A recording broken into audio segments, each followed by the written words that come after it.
What is up, fellow sickos? I am Dan Favale coming at you with the one, the only, the certified fantabulous Mr.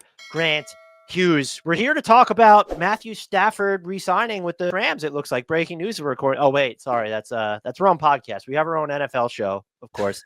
We're here. We don't. I'm just kidding. We're here to talk. We're going to go through an every team exercise of which NBA player is more important to their team's future, and we'll get into a second how we're going to define future. This isn't like the next 5 years for every team, since, as Grant pointed out, that's not like the most efficient or realistic way to look at it. But we tried to pick some of the combinations. Grant and I went back and forth. There's just obligatory ones that we needed to pick, like the one combo for each team. And then there's ones that we just either find fascinating. Maybe that would be more sicko than not. So they kind of just run the gamut of, and some are just, we don't know what the hell to pick here. But it's going to be fun. Like, just even going through it, it's going to be a very interesting exercise. First, though, Grant, how the heck are you? I'm doing well. I am excited to work through some of these because, as you mentioned, like defining what future means for one team will be very, very different from what it means for the next one. So excited to get into it. Excited to make some tough calls because, like, I think the whole point of this is if we chose the right two guys, this is going to be really hard to decide between. So interested in seeing where we land and how much disagreement there may or may not be. There were a few teams for us where even narrowing down what was the right combination for us to talk about ended up being a chore. Mm-hmm. That's true. And sometimes we didn't. In a couple of cases, we just didn't do that. And so future, we're just kind of doing this relative to what each team's window or arc is right now, correct? So there's no specific like year amount, but it's like each team almost has their own individual time frame. We know what they're trying to do now, and so we're asking which player is more important to that end goal. Yep. And I guess with that, we can get started. We begin. Grant's proprietary alphabet has the Atlanta Hawks going first. The two players we selected here were Zachary Risacher and Dyson Daniels. Who is more important to this team's future, Grant?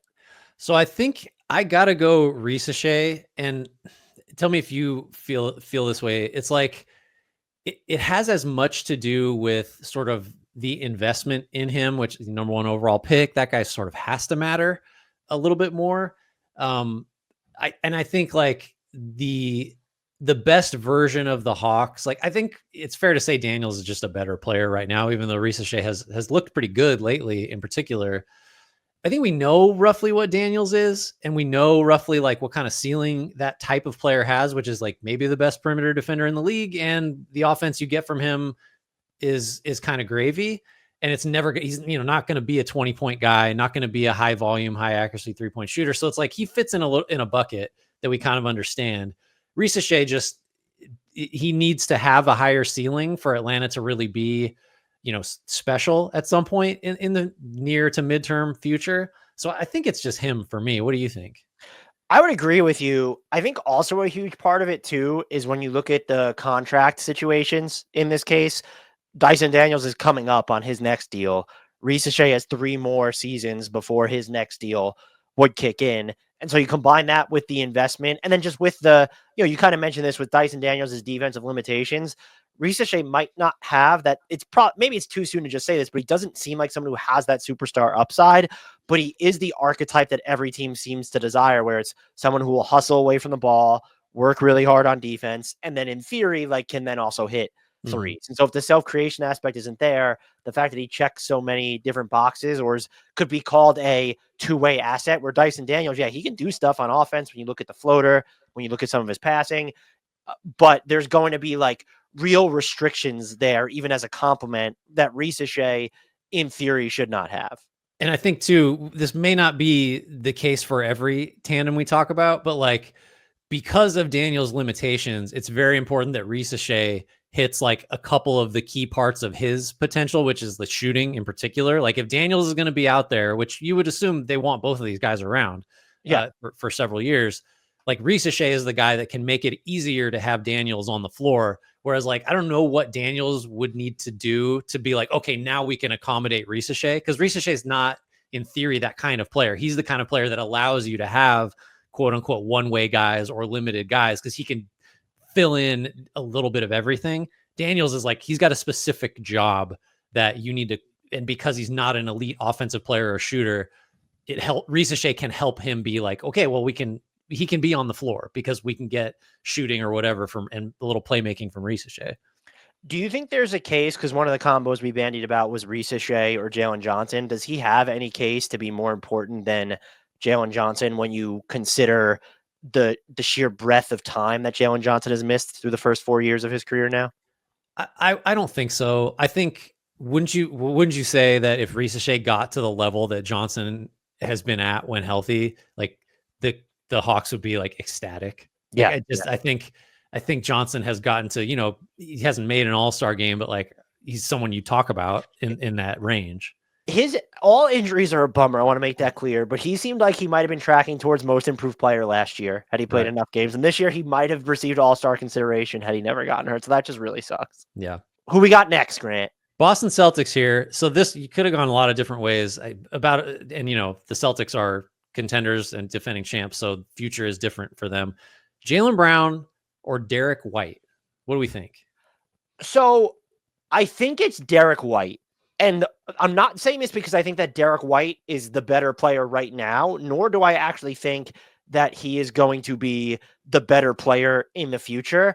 I just look at Boston's financial situation, and there's going to be a breaking point when it comes to paying the second apron and the requisite luxury taxes that come with it, along with the team building restrictions that come with it. Now, do I know when they're going to hit that limit? I mean, could it be this summer? Like, if they just don't win the title, will they look at this team and say, okay, they're going to cost probably over $500 million next year when you factor in the salary and the repeater tax? And now you're getting into the territory of the first round picks being frozen, the limitations of who you can sign, what you can do in trades. And I think that when they get to that point, Jaylen Brown will be more likely to become collateral damage, just because Derek White is cheaper and he's probably even more plug. They're both plug and play. Derek White's probably just even more plug and play when you look at the type of offensive volume he would need in the immediate. I think Jaylen Brown is just more important.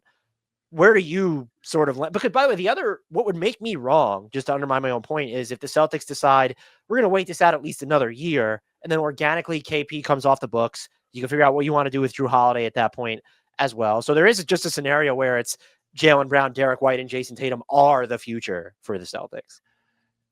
I think like if we disagree, it's just in how we're viewing the question, which just to like put a fine, we're asking which of these two players is more important to the team's future, right? Like if we make it as simple as possible, that's what we're asking, right? Like that's it. So I would say if I'm Boston, I view the future as 3 months from now. Because I think that's probably how I would want to look at it if you're at the level that they're at. And that is, I mean, like now you can be extreme with that and you have a Phoenix situation if you really don't care about the more distant future. But I think for Boston, because it has won it and because it is, on the very short list of teams we would expect to win it this year, I think Brown is a better player. He's the finals MVP, whatever stock you want to put in that. He's not the team's best player, but like they're both super important. They're both great. I love Derek White. I just think Jaylen Brown is the guy that like, yeah, he might win them 3 playoff games in a series. And that's all I care about if I'm Boston. Now, if you throw the financial stuff in, then like, yeah, then how much of a future does he have with the team on a 5-year time horizon? But I think we agree about like who they are as players. I think I'm just looking at a much shorter window. Which is, I guess, even if you are looking at it through my window, you could also make the case that Jaylen Brown's more important because it's really going to matter what do you get back in a trade for Jaylen Brown, because there's prime importance to that return as well. So I guess Jaylen Brown would be the right. If the question was, I guess, different in saying which player is more likely to be on this team, let's say in 2026, do you think would you still have the answer as Jaylen Brown? Well, that's a pretty different question, I think. And yeah, I guess it's tied to like the whole future aspect of it. So because if Jaylen Brown isn't on the team, then by definition, he's not part of that future, unless you count the trade return as being like him, quote unquote. Maybe I would change it. But I think, I'm trying to think like I'm Boston, and I think Boston should just care about June basically. I think that's fair. This is tangentially related. I think they're going to be fascinating to see how long they kind of stick with like the second apron territory, because they're the rare case where they could probably, let's just say money wasn't an object, even though we know it is, they can be good for a really long time. This isn't a Phoenix situation. It's probably not even a Minnesota situation when you consider how dependent they are. First of all, they're not as good right now. And then it's not even an OKC situation where they haven't had to pay the piper in that sense just yet. So I'm just going to be very curious to see, especially, of course, the sale of the team. That's going to factor into everything as well. I'm just very intrigued to see how long they let this ride when it's becoming like prohibitively expensive, just the way that this new CBA is set up. Right. Yeah. They'll be the limit testers, really, I think, for like how smart is it to operate this way. Brooklyn's next. Cam Johnson or Nick Claxton, Grant? Who's more important to this team's future?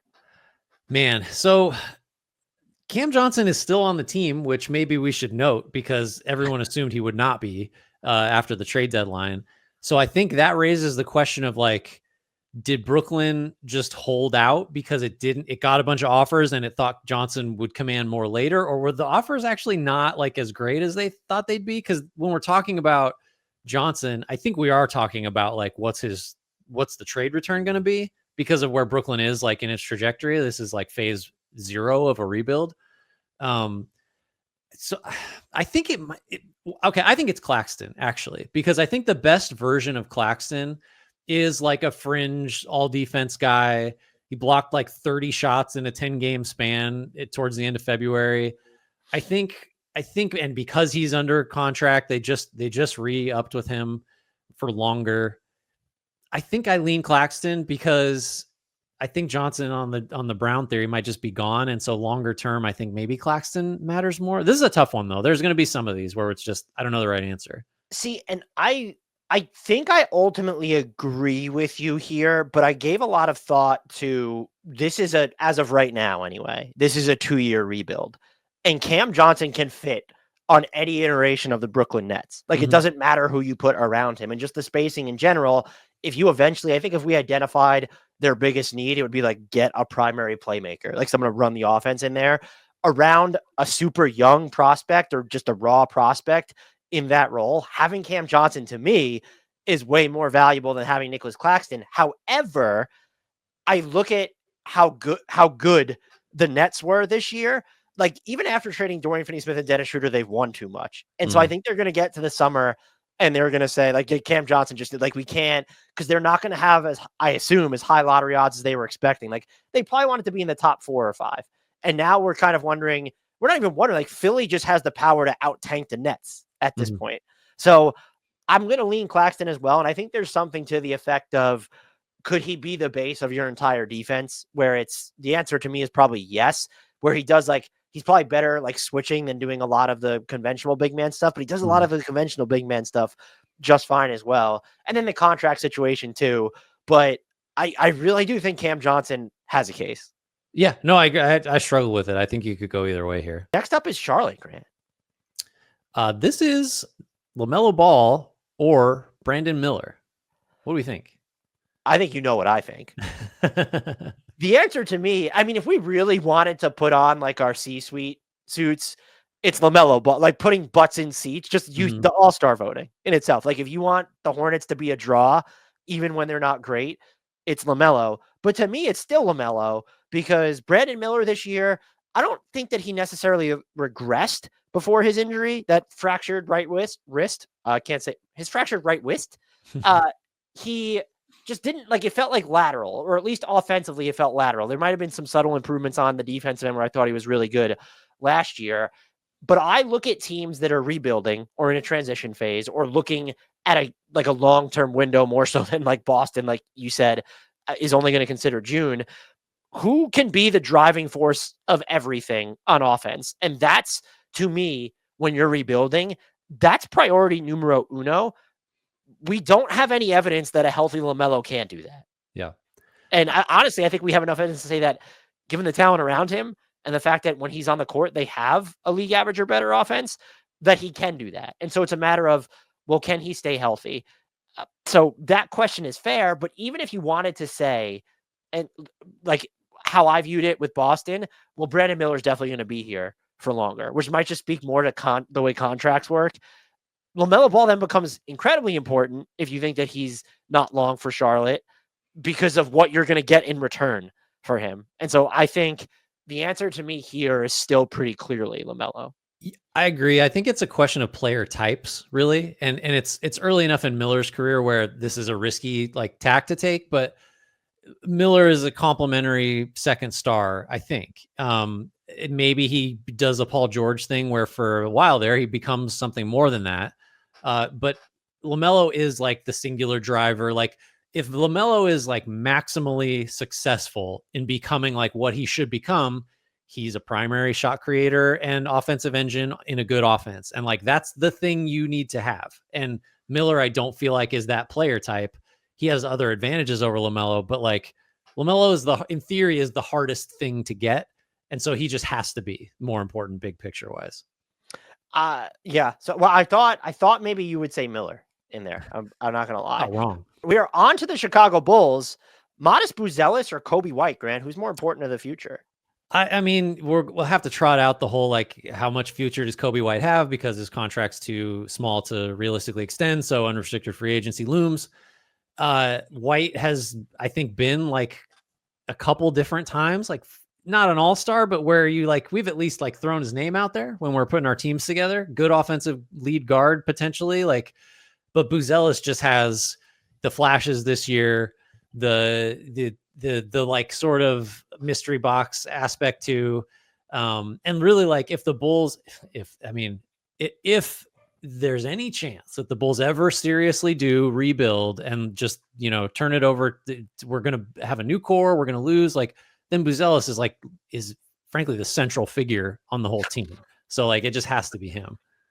I would agree with you. What I'm struggling to, because I want to be consistent, is, and I just don't think that Kobe White is going to be on the level of, let's use LaMelo, because we just talked about him as an example. If you do move him, the return is just not going to be nearly as consequential as it would be if you were moving someone like LaMelo. So I think the answer is Buzelis here. And before coming into the season, I probably would not have said him, even though it's, okay, he's the signal of the future. He was drafted in the lottery. But like, he's just impressed me. I know he's pretty raw on offense still, but outside the dunks, it feels like there's a lot there. And he's still, I know he's only started playing a ton within the past like month and a half. Like, he's in the 91st percentile of rim points saved per 75 possessions. Yeah. Like, this is someone who does big man stuff and wing stuff on the defensive end. And so do I think that if the Bulls are actually rebuilding, that he is the number one guy? No, I think the goal is to get maybe one or two players in here who have higher ceilings than him for sure. But as of right now, it's like you said, it's what other options do you have? The only reason I think the answer can be Kobe White is if you think that the Bulls are going to, I'll say short circuit themselves, but if they're going to try and accelerate this process and they want to be good next season, because then and beyond, because then Kobe White probably needs to be the answer. Cleveland's up. All right. Oh, I love the picture here for this one. It's tough to find those two together. Jared Allen, friend of the pod, and DeAndre Hunter, new guy, could be a friend of the pod. Just we have to slight him first, and maybe we will right now. What do you think? Maybe this is counterintuitive because you have Evan Mobley, but I think it's Jared Allen. There's part of me that wonders, if come playoff time, could we look at it and say, like, actually Max Strus is the better kind of finishing touch to the core four than DeAndre Hunter? Because yes, DeAndre Hunter will give you more on defense, but is it the same? And I think he's better suited to guard the four, specifically too, if you wanted to play with one big. And so that gets into another interesting discussion of, well, what's the future of the Cavs look like on the court at their core lineup specifically? But just between the shooting, the playmaking, the off-ball movement, I think I lean Max Strus over Hunter, which is why I then lean Jared Allen over Hunter. That's how I got to that answer. Yeah, it's hard because like in both cases, you'd say there's a guy in-house that, I mean, maybe should just be playing ahead of him. And that's so going in one big looks and Mobley's playing over Allen is case one. And case two is the Strus or I don't know, some Ty Jerome, like if you want to play whatever, like over Hunter. So I think because Allen still seems to matter so much in the two big looks that, like, frankly, you probably are going to need against Boston and against, like, I don't know if you run up against some other teams, like you're going to need that dimension. The Knicks, Karl Anthony Towns and Mitchell Robinson, that's right. going to fix everything. I think it's Allen, and maybe part of that too is like Hunter has only been this good over, once ever, and that's over the last few months. And there are injury concerns with him. So like, how much like future stock do you want to put in him? That's not to say he might be the perfect piece. Like that's why we loved his acquisition so much. But Allen has been this for a long time and should be for however many years the Cavs decide they want to stick with him. So it's Allen, but it's tough because like again, they're in-house guys that you'd say like, well, doesn't the best version of the Cavs just have Mobley at the 5? Like maybe, I don't know. I also think that given our track record on Jared Allen takes, that the answer just needs to be Jared Allen for posterity. We owe this to him. Yeah, well, because we like lampooned the contract, not the player, but why did they pay him with Mobley? And then remember after last year's playoffs, like all that stuff that came out about Jared Allen not playing, was like, why would he ever sign an extension? He's going to definitely want out. He signs an extension. So the answer needs to be Jared Allen. If this had been, I'm just curious, Donovan Mitchell or Darius Garland? I think to be consistent, because as much as I've lauded Garland this year, I think Mitchell is still the better player in terms of like, at least in the games I think that will matter the most. So I probably would have gone Mitchell. But do you agree? If you go Garland, it's like, yeah, I get it. I go Garland because the Cavs are sort of similar to OKC, except the pecking order is probably a little bit fuzzier here. Is that yes, they're a contender, but this isn't Boston to where it's, oh, you just need to look at it through June. And even Boston needs to consider longer term expensive, but the Cavs are still, their core four is, 3 of their 4 players are still like really young, and like Darius Garland, Evan Mobley specifically. And so I view those two together as just the future of this team. And so it just depends on, which is ultimately why you don't go with that duo. This one was more interesting because you don't want to have to like juggle that push and pull there, because if it's the short term, I do think it's Mitchell, just the defensive attention he draws and the types of shots he can hit. But if you're trying to look at the Cavs through the lens of what makes them sustainable, it does almost feel like Darius Garland's younger. Is Donovan Mitchell like going to stay around as long as Garland is? And so that's why I would lean Darius. And maybe this is a good time to make this point. Like, we didn't include Evan Mobley because we're trying to have like a tough choice. And if Mobley's involved, we just pick Mobley and move on. So like there'll be other cases where you might say, well, why not this guy? It's like, well, because what would we talk about? It's too easy to say Mobley. He's the most important guy. Yeah, I mean, is he one of the 10 most important players in the league in terms of its future? Probably. Look, you could argue that he's the most important player on the team right now when you're getting right. And if you're extending that out over several years, it's like, well, there's no conversation. It's Mobley. Next up is the Dallas Mavericks, which one of the players we picked, I couldn't get a picture of them together, so apologies. But Derek Lively or Max Christie, because I do. Can we start with this first? Is Derek Lively versus Anthony Davis better when you're looking at it? Like, and what's the future in Dallas when Nico Harrison thinks long term is what? And by the way, he's not wrong. We've been kind of making fun of him because he deserves it, but like these NBA windows are just with the like Oklahoma City and Boston so far proving to be the only exceptions. Like these title windows are like 3-4 years, a long time now in today's NBA. Yeah, I mean, an interesting one might like Kyrie or Anthony Davis would have been a high level interesting one, but like, so just we're going look, we picked Lively and Christie because I think there's a lot to like unpack. Some of which is like, what is a Derek Lively? We've talked about this without Luka. Like offensively, do you get enough juice there for him to be like a true plus on both ends? I think probably, just because he can be an offensive rebounder and who knows what else he might add to his game.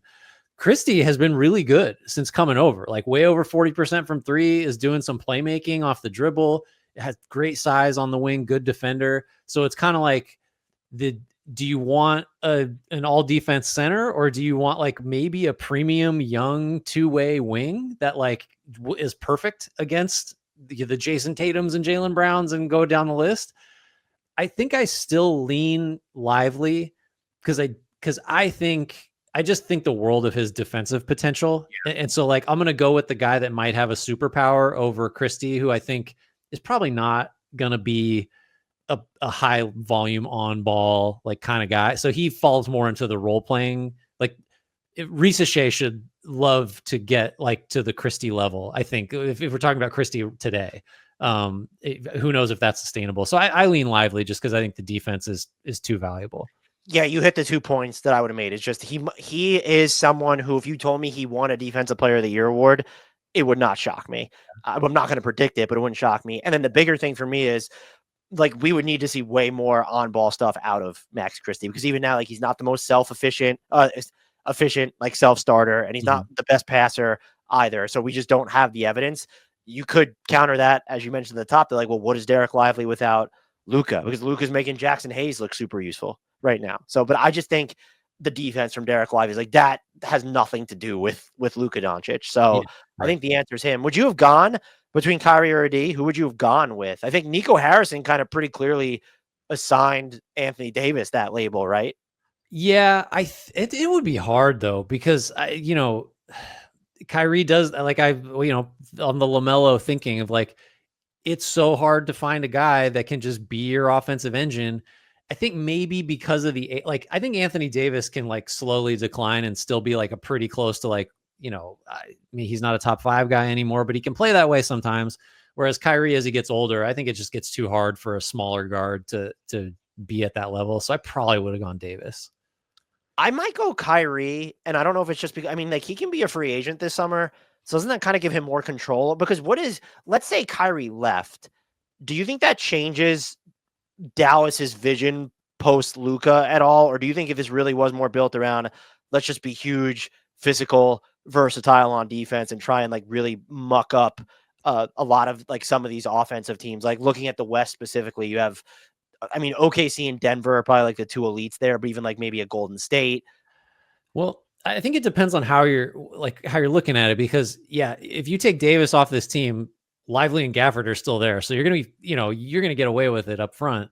You take Kyrie off this team, like, who's creating shots? It's just so, like, replaceability. Jaden Hardy for the win. Jaden Hardy's finally going to shine. Replaceability favors Kyrie. I do think what we haven't really discussed is just, like, the sheer weight of what Anthony Davis needs to do to make Dallas fans forget for even half a second about, like, who he's here because of, like, and who he's here in exchange for. So, like, if we're going to, like, rope that element of it in, then Davis is just, like, sorry, the weight of, like, a generation of fans like, is on your shoulders, because you need to be the guy that, like, obviously I don't think they're going to win a title and he's not going to lead them there, but, like, you got to give him something, because, it's not fair to him, but he's the guy that's here and Luka's not. And that just makes his role super important from, like, a box office fan sentiment, kind of standpoint. Are you ready for some breaking news, Grant? Yeah. You're sitting down. This is good. The Toronto Raptors, this is tough. They've waived PJ Tucker. He's eligible to join a playoff team. It's before March 1st.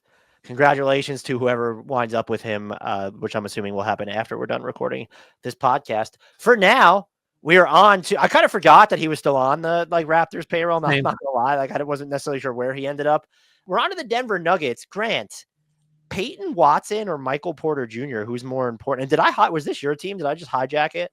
No, that's fine. No, I gave you I can't remember, Dan. I can't remember 30 seconds ago.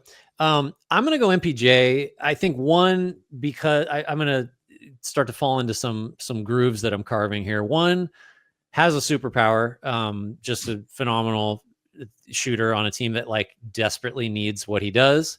I think if there were no Aaron Gordon, then maybe Peyton Watson would be, like, have a stronger case. And two, if the Nuggets are going to do anything to change the roster, it's going to be by trading MPJ. So, like, whether he's there or not, there's a little bit of the Jaylen Brown aspect to it too. Like, he's the route to, I think, fundamentally changing the team if they decide that's necessary. And he's also just indispensable, because you take his shooting out of the mix, then, like, there's just nobody that defenses are freaking out chasing around off the ball.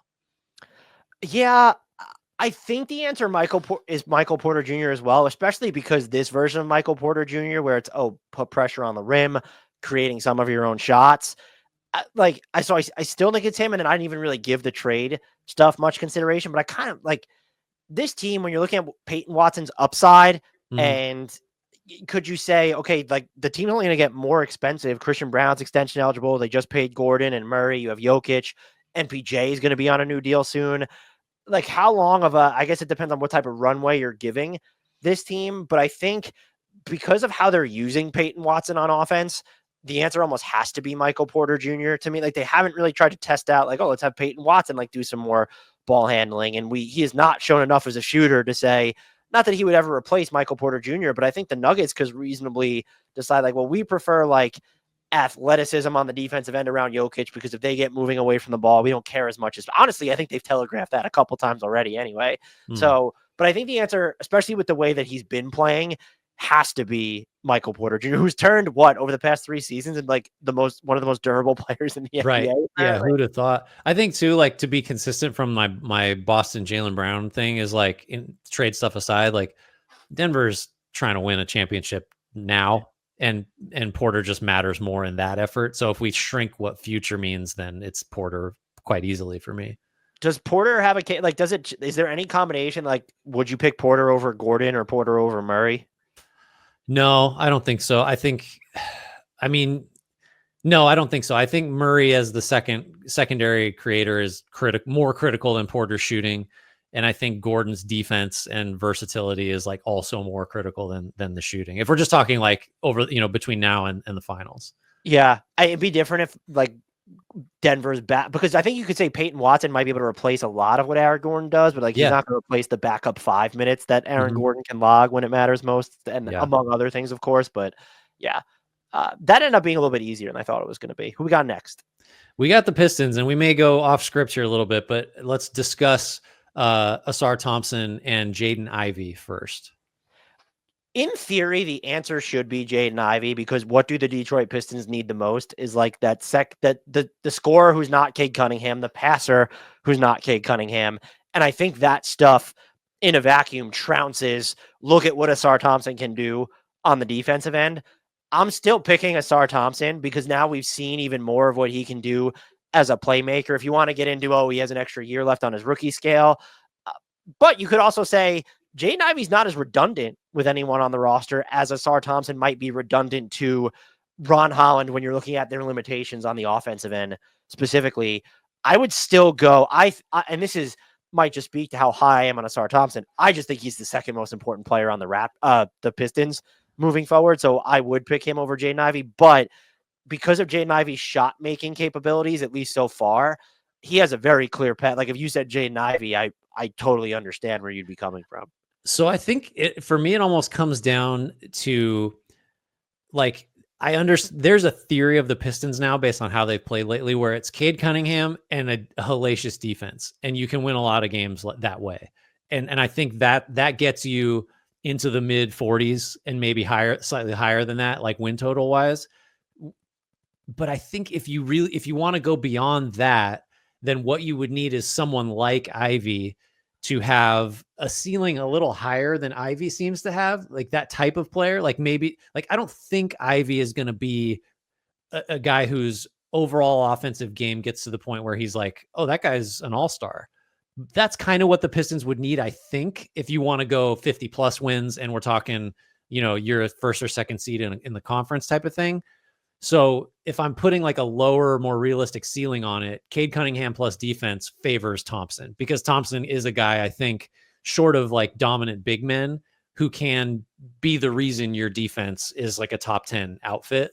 And anything he gains offensively over the years is just gravy. So does that make sense? Like if you believe Ivy has a higher ceiling than I do, then you probably should pick Ivy, or like that type of player would be the key. Like we keep doing the Celtics, but it's just in my head, like a Jaylen Brown to a Tatum, like that kind of secondary guy. I don't think Ivy's that, so it has to be Thompson. One of the rebukes that I would say to the two of us is, are we too stuck in the present? Because I guess a lot of we might just be lower on Ivy than the consensus, but even as he was when he was healthy and had adapted more to this roster, this role, did you ever feel like their offense was optimized at that point? No, it was almost like, okay, I can see the outlines of how this might work. Like he's okay with Cade because he's making just enough catch and shoot threes type of thing. And like when he's out there by himself with no Cade, he's not quite good enough. You could sort of imagine it, but I don't think I fully saw the vision. And even just, there's no support of like Jaden Ivey without Cade. Because Right. I think part of what you would want in that like setup is, oh, he can like run things effectively when Cade's not on the court, and we just don't have the evidence that that's going to happen either. Again, maybe we're prisoner of the moment there, but I think so. A SAR from the both of us. Now, there are 4 youngsters like of the non-Cunningham persuasion: Jalen Duren, Ron Holland, Jaden Ivey, Asar Thompson. How would you rank those guys in terms of their importance to Detroit's future?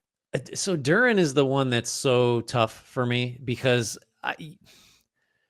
if you're the center on a team that's playing really great defense over a decent stretch, like at some point we have to get off my priors of like, I just don't think Duren like processes fast enough and is capable of being the centerpiece of a really good defense.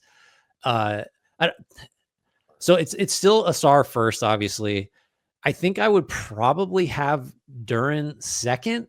And that's while acknowledging, like, he's not going to stretch. I don't know how much it matters that he shows flashes of passing. I just am sort of starting to buy into he can be good enough defensively to be a long-term piece. And then I guess it's like Ivy Holland, just because Holland is, we just haven't seen enough. I don't have a strong enough opinion on like what he's going to be. And there's a possibility he overlaps with either Ivy or Thompson and just isn't as good as either of them. So I don't know. What do you do with Duren? Where are you on him now? I have him last. Okay. Here. Tell me why. Cause I don't think that's necessarily the wrong place to put him. Look, they're 3rd in points allowed per possession since January 1st, and they're 10th now overall on the season. So you have to take the defense seriously. They are better defensively when Jalen Duren's off the court. And I think for me, we've definitely seen the flashes of what he can do, even away from the basket, around the basket. But I just don't know, like, we've never seen it. It feels like for more than, let's say, 2 months at a time. And if you think that's enough, okay, fine. But I don't like, he's not an A+ rim protector. He's not like even a deterrent, like where like these players are veering away from drives. The Pistons are like, opponents are shooting better at the rim when Jalen Duren's on the floor. So I think that I don't know that he's necessarily the benefactor of like, well, look at some of the perimeter talent, like including Asar Thompson now around him. Look at the improvement that Cade Cunningham has made defensively this year. So I have him last. I would go Asar Thompson. I would put Jaden Ivey, because even if you think he's not going to be like the number 2 or that player we're talking about, you want to slide alongside, like what Dennis Schroeder's doing now, but you want that player to be way better than Dennis Schroeder. Right. You're probably trading Jaden Ivey as part of the package for that player. So I would keep him there as well.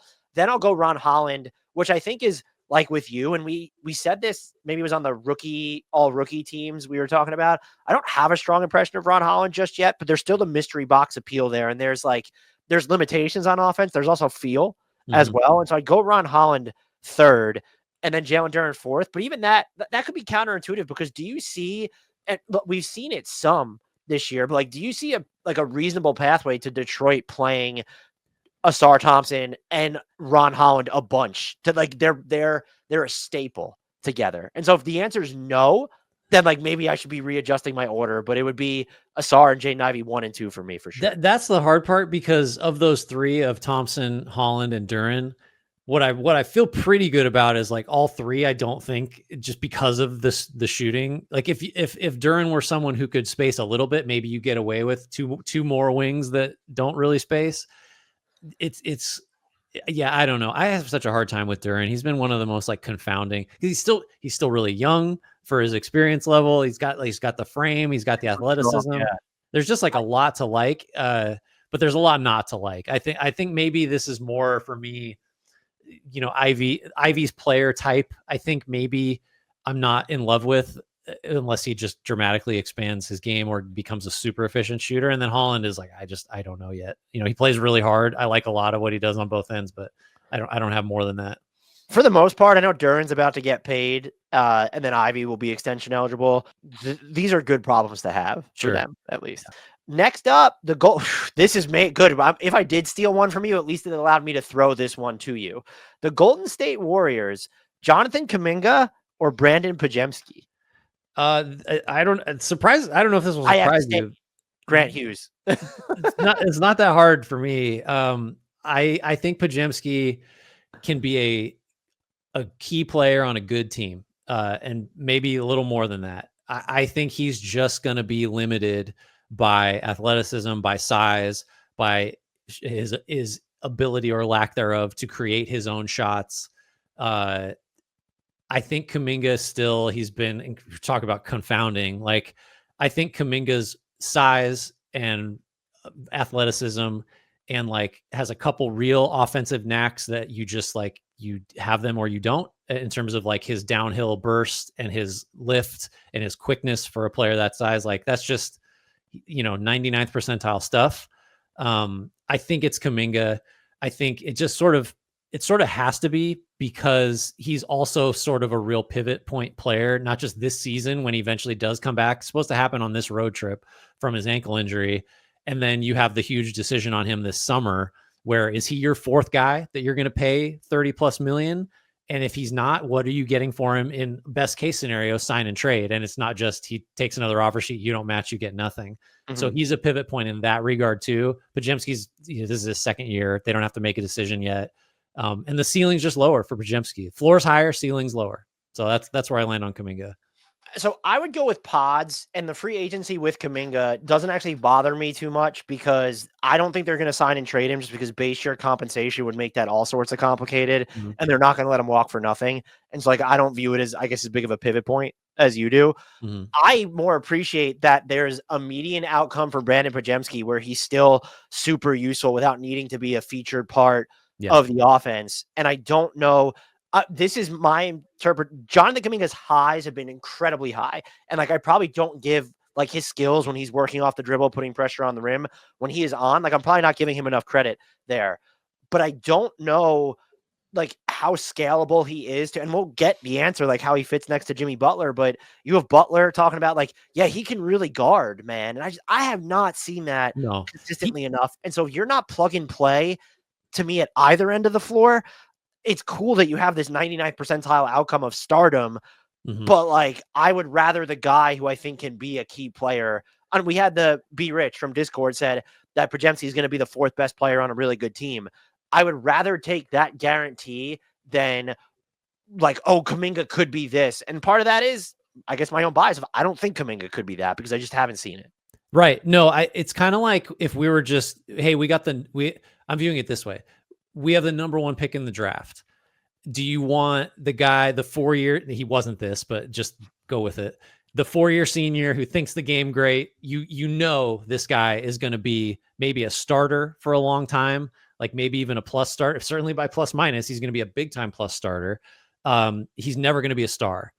Or do you want the guy that might be out of the league in 3 years, or also might be a 5-time All-Star?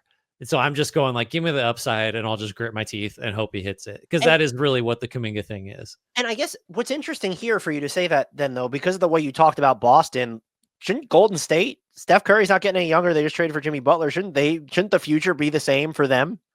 I think that if Kuminga can be, I think Kuminga's capacity even this season to be a ceiling raiser is higher than Podziemski's is. You know what I mean? Like, forget the whole, like, what's he going to look like at 27 or 25? It's like, there's a version of the Warriors that is just better if Kuminga pops than it is this year, than it is if Podziemski, because Podziemski right now is playing about as well as he can play, I think.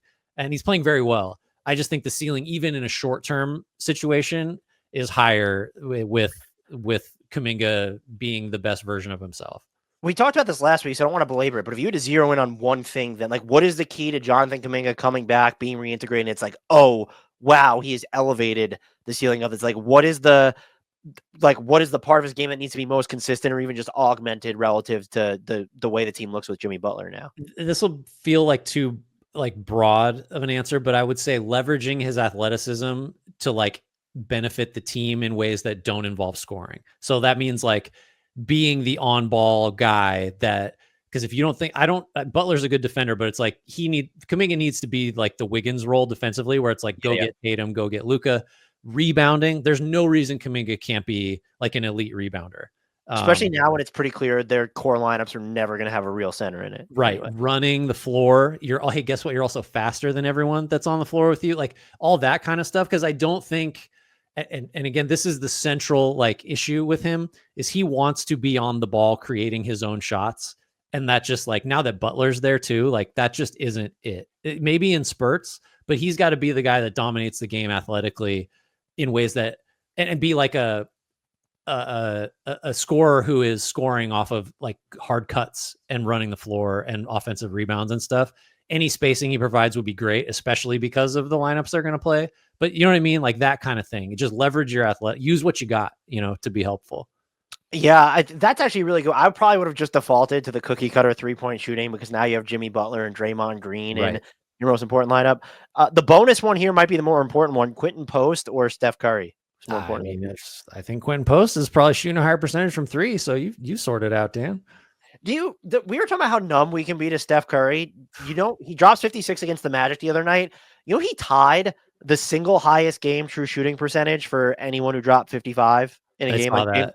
It felt like he couldn't miss for a really long, on tough shots too for a lot of those. Do you know what my takeaway was when I saw that? Was just he didn't do that already. Like he was right. Yeah, I can't believe somebody else. It was like peak Harden, so that's the only other guy that could. And also there. Glenn Rice, 5th. How about that?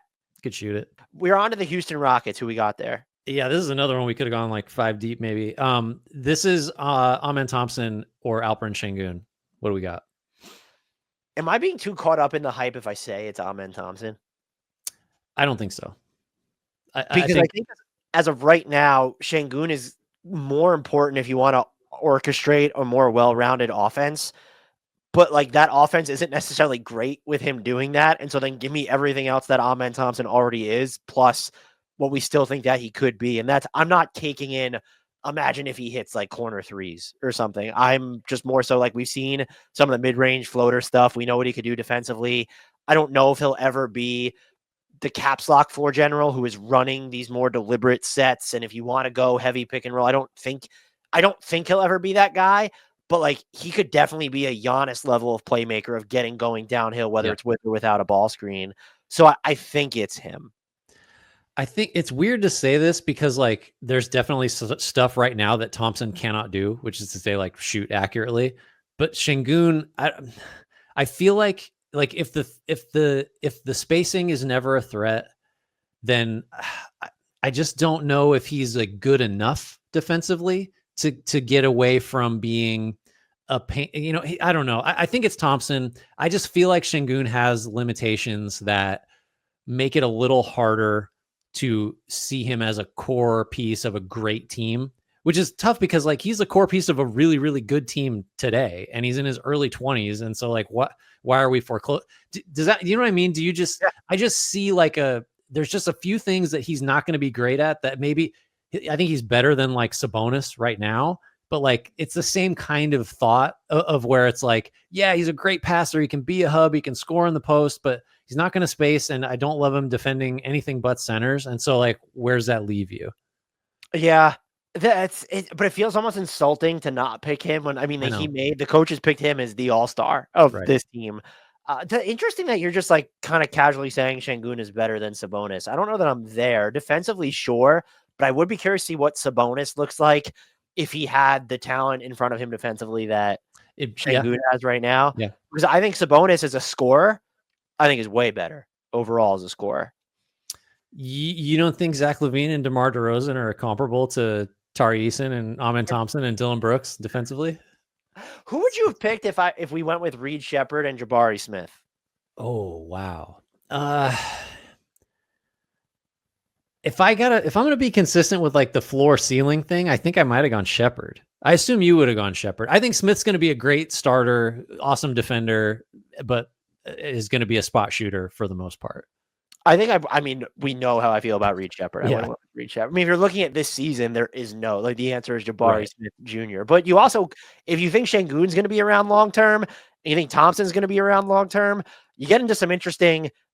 Is it Jabari Smith or Şengün at that point? I know a lot of people framed it coming into the season. Oh, it's Tari or Jabari. And it's it's not really that because Tari can play more positions. Mm-hmm. And I think even as good as he is, doesn't it feel like because of what Jabari Smith can theoretically do offensively, that if you were negotiating extensions, which you will be, not you, but the Rockets will be this summer, don't you think Jabari will end up getting more in an extension than Tari Eason, who's just considered more of a specialist?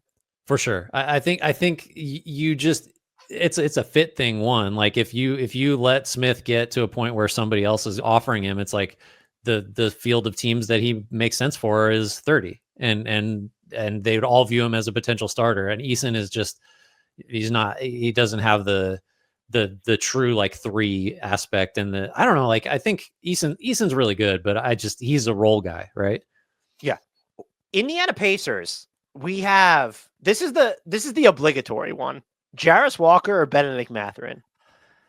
I think it's Mathurin. That's a short for this year. And then, look, I think it's well documented. I don't love the Mathurin player type. I think he is not like a helpful team offensive player. He's an incredible individual scorer. I just don't like the fit of him in the offense generally, just the way he plays. He slows things down too much, like all that stuff. Not an elite defender. I still go with him just because Walker is like, what's Jarris Walker gonna do? Like, what type of player is this? If I had a great sense of that, maybe I'd have a different opinion. I don't know. And the pathway to him being that player on Indy is how many people does he have to outplay at this point? Because if you want to view him through terms of like a wing forward, it's okay. So you got to be better than Toppin. And we know Siakam's going to log a ton of minutes at the 4. And then it's like Nesmith has wing minutes and Mathurin has done more with his wing minutes as well. So I do think the answer is Mathurin pretty easily right now. If I would have said Andrew Nembhard and Miles Turner, which I did from our list of choices, who would you have gone with there? That's tough. Like, so the free agency aspect, we assume Turner's going to be back. By the way, that would be the pathway to Jarris Walker becoming more important than Mathurin. Sure. Is if Turner leaves, you have to slide Siakam and Toppin up basically, or you're just, you're inserting like minimum big X here. Yeah. So like that would be the path to Walker, like being able to have more minutes in the front court. I think it's got to be Turner just because of the spacing he provides and the rim protection. Nembhard, though, is such a good fit with Halliburton. That's why he's taken over a starting job because of the defense, because of the facilitation. I think Turner does enough things that like you just can't get in replacements that I think it's probably him. Isn't it? To use the word numb again, isn't it weird how we're numb to this idea of like the floor spacing rim protectors? Like, yeah, everyone wants one of those, but there's actually still so few. Right. When you dig into it, it's like, so we toss those terms around like you could just find those guys anywhere and you still can't. Yeah. I mean, I'd like it if Turner were a little better defensively and a little better of a rebounder, but he truly is a stretch 5 that, can block shots. And there's just like, who are we still throwing Brook Lopez in there? And then who else is it? So I actually think the answer is Nembhard. Okay. Because you mentioned it already, because of how perfect the fit is next to Halliburton. And I think even you can say he shoulders even an outsized role defensively because of what the Pacers look like their overall wing defense outside of Nesmith. But even if you get a better wing defender in there, he is so perfect next to Halliburton, who is your future. And I guess I don't think they'll ever do this, but could they look at it and say, we're getting too expensive, we're going to sign a cheaper big and Siakam will play more 5 minutes, and like that, they might view Turner as more expendable, where it's, yes, is it harder to replace Turner's archetype than Nembhard's? Probably, but Nembhard is more important to, I think, your most important player, if that makes any sense. But so that's why I'd pick him. No, that's totally fair. Give me the Clippers, Grant. Oh, you can have them. James Harden or Kawhi Leonard? I abstain. I choose Ivica Zubac. So I think it's Kawhi Leonard. He's under contract for longer, and I think that kind of defines their direction more than anything else. Is if Kawhi Leonard's available, if we said he's healthy for the rest of this year, you might say that the Clippers have what? I mean, I think they do actually right now have top 7 championship odds or something, Grant.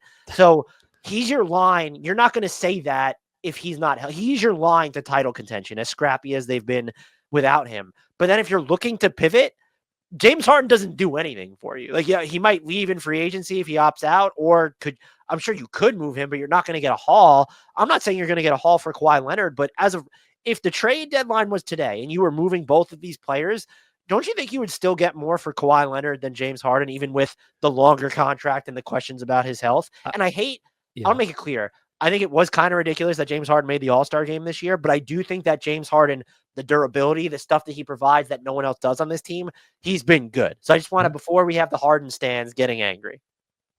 No, there aren't a lot of guys that could have done for this Clippers team the specific things that they needed that Harden has done so far. I think there's no dispute about that. Just like a super high usage, like he's gonna make the offense as good as it can be with what's there.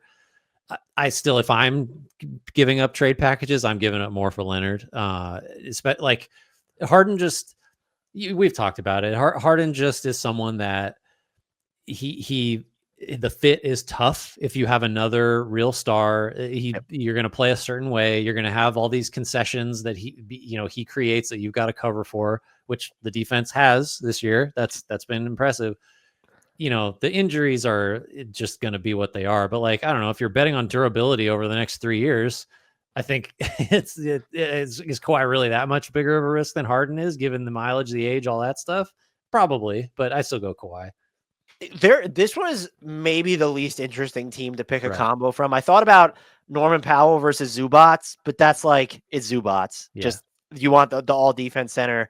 I was trying to think of another one. Like, if you really wanted Norman Powell or Bogdanovich, I think you would still go with Norman Powell, but you have to based off this season. Could I ask you, here's one, Norman Powell or James Harden? Is that a better one?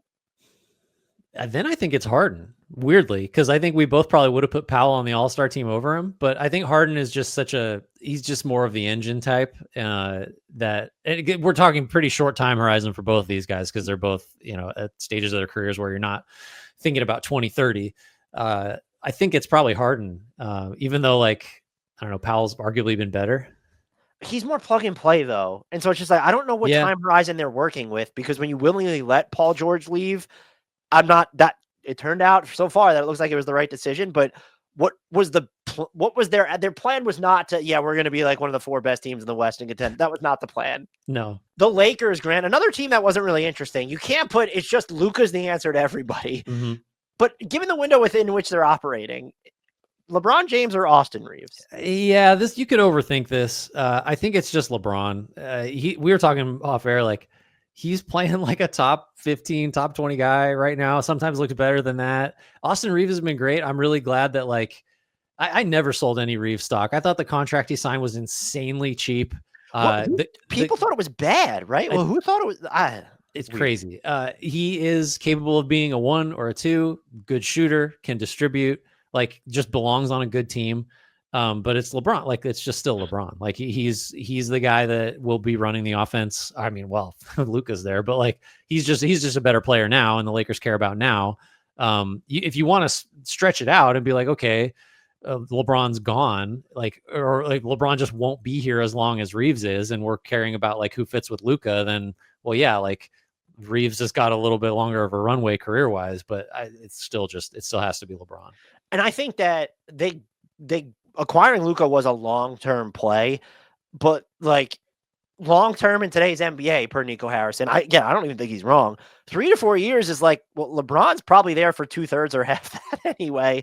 So the answer would need to be him. And he's certainly the one who's more likely to be traded. Reeves is more likely to be traded if you want trying to fix the big man spot. If you wanted to go real sicko, I did consider Rui or Jared Vanderbilt. Well, I think having Luka there makes Vanderbilt a little bit more of a consideration, just because Vanderbilt's the better defender. By the way, I'm running out of reason. There's some reasons to explain it, and I don't think it's going to sustain. But since Anthony Davis last played for the Lakers, so January 29th, that's before the trade deadline, they have the best defense in the NBA. They've been like, the small ball combos are working. They're swarming. There's no way. I still think they have top 5 championship odds right now. I think that you're borderline insane if you invest in them at top 5 championship odds. I can't get there, but they're continuing to prove me wrong. Like, there's a lot. You look at their roster, there should be all these warning signs, and maybe some of the stats, there should be all these warning signs. They just keep winning. Yeah. No, I mean, their differential is like, it's not that of a team that belongs where they are in the standings. I'll tell you that. It's a credit to the coaching staff. Can we say that like, the personnel is not elite defense personnel. And so, like, they're packing the paint. They're turning it into a, like, make or miss thing. Who do we always, it's like New Orleans. We had a long discussion about New Orleans. Like, man, how they're giving up all these threes, but like, teams are missing him. Are they doing something right? Like there's a little bit of that happening with the Lakers too. But the process has been sound so far.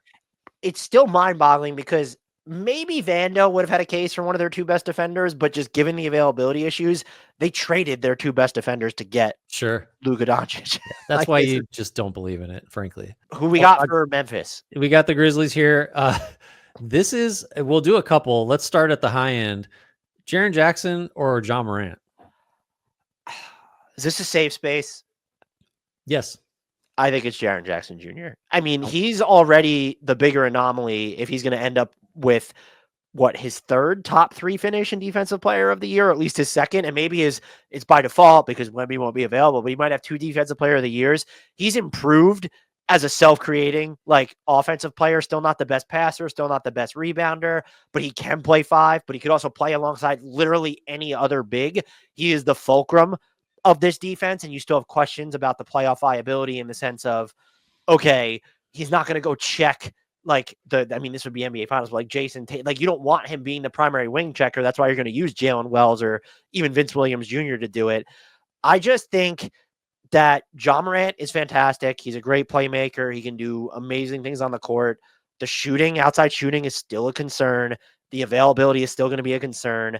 And I think the Grizzlies, like, I'm not looking at them the way that you were looking at Boston, where it's like just considering June. But to that point, even if you were, Jaren Jackson Jr. still has a case. I think he unlocks the Grizzlies' depth and versatility in ways that not even Ja Morant does. And I'll make clear, I don't subscribe to the theory that people think the Grizzlies can just be better without Ja Morant.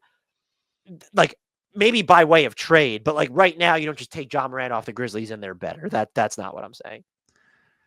Man, I thought I was going to go Ja really easily. But I think I think the argument you make for Ja, I'm going to say Jackson, but I think the argument that makes it harder for Ja is that if you envision like the late stages of a playoff game, it is Morant that has the ball that may or may not be winning you the game. Like that, I think that's the role he plays. And I think he is good enough at that to where it's like, as good as Jackson has become as an isolation scorer, as valuable as his spacing can be, though it comes and goes, and as great as he is defensively, I think, again, I said this several times, it's just harder to get the guy that Ja can be and has been for Memphis. But I think just the overall value this season just says that Jackson is a better player.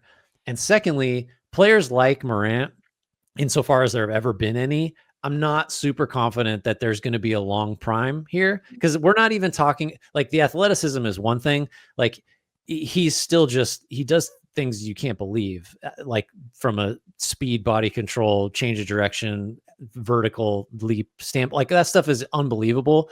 But he's not like Westbrook was like sturdier, and even Derrick Rose was sturdier.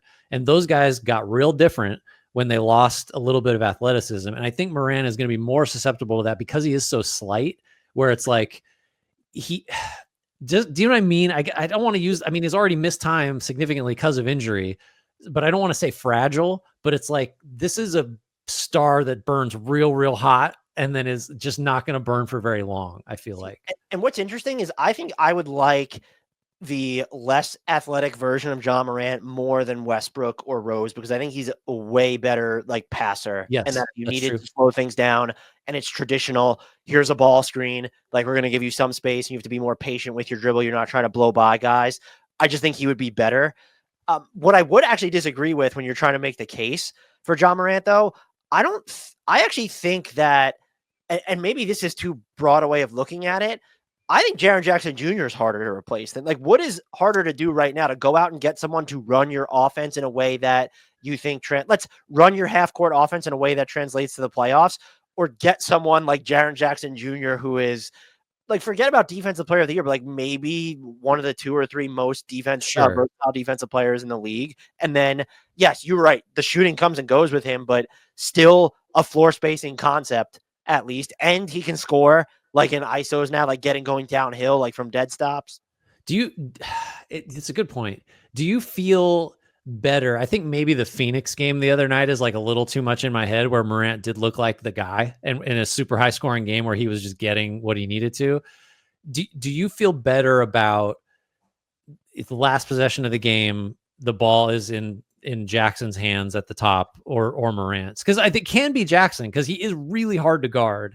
But I just like, is that what Memphis is going to do? Is it going to be like, Ja, you go space? Like, I don't think so. No, because one, Ja can't really space. That's true. But like he could move without the ball for sure. You are right though, because Jaren Jackson Jr. is just not, and he's doubled up his assist rate for his career the past 2 seasons, but he's not okay. Like, yeah, like we know he's gonna make the right decision. No, if he's putting the ball on the deck, he's most likely gonna look to score. And John Morant is just different. So yeah, I just feel like what would be, if in the offseason, what's going to be harder for them to do if they're setting out to do one of these two things, trading for a John Morant replacement or trading for a Jaren Jackson Jr. replacement? Yeah, I mean, there isn't a Jaren Jackson replacement. Is what the point you're making? I think, like, so that's that. We both went Jackson. I think Morant, you can get a high end starter, and Memphis is not a whole lot worse, because they've played without Morant a lot, and they're where they are in the standings. And yeah, it's Jackson, but it's like, I feel like most people are gonna disagree with that. Yeah, and they might just be, if they're looking at it the way that you framed it, of final possession of Yeah. a playoff game. Maybe that is the right way to look at it, and we're just Jaren Jackson Jr. pilled at the moment. Our second Memphis Grizzlies one though, Zach Edey or Jalen Wells, Grant? I mean, Jalen Wells is about to run away with Rookie of the Year here, I think. I think I think I go Edey, and it really is because I think we know what Wells is, and this is pretty much it. And Edey does have he's shooting threes. Like, Edey does have the capacity to join that group of guys that are like, a huge presence in the lane and also can space the floor. But I mean, Wells is just better today. There's no doubt about that. I go back and forth, because isn't Jalen Wells, even if he's not going to be any better, that's just the archetype that everyone wants. I think I'm going to lean Edey. I think if you're Jalen Wells, you would need to be better at one of two things. Where do I trust him to go up against more of the power wings? He's fought. I don't know that he's held up so well there. Or does he have more ball skills or offensively? But you also look at like what this team kind of needs. And they have Santi Aldama. They have Brandon Clark. Like, they need wings, like properly sized wings. And Jalen Wells is that. So I think he probably has a stronger case than we're giving him. But I also kind of feel like Zach Edey is more of the anomaly, and that's why I'll favor him. As you mentioned, like the 3-point shooting, the screen settings already translated. And then I looked this up the other day. There's only 3 other rookies who have ever matched Edey's rebounding and block rates while hitting as many threes: Chet Holmgren, Victor Wembanyama, and Isaiah Stewart. And so you're running the spectrum of, okay, the super too high end guys there, and then Isaiah Stewart. But I think that, especially because of how Jaren Jackson Jr., is best being deployed, it feels like Edey will end up being more important long term. You could also say, though, is he always going to be playing like relatively modest minutes? Then in that case, Wells would be a good answer. I think you'd also say like Edey there are going to be things that Edey can't do. Like, the Brook Lopez model is very much the model. Like, you don't want Brook Lopez guarding in space if you can help it. Like, that's going to make it tough, his mobility. And Wells is just like, Wells doesn't take anything away from what you'd like to do on both ends. Like, Wells is just, he's ready now to be a starter, and is on a good team in a limited role. So like, we're just banking on Edey becoming a Brook Lopez type, because otherwise, like, you should just pick Wells because he's already a valuable player.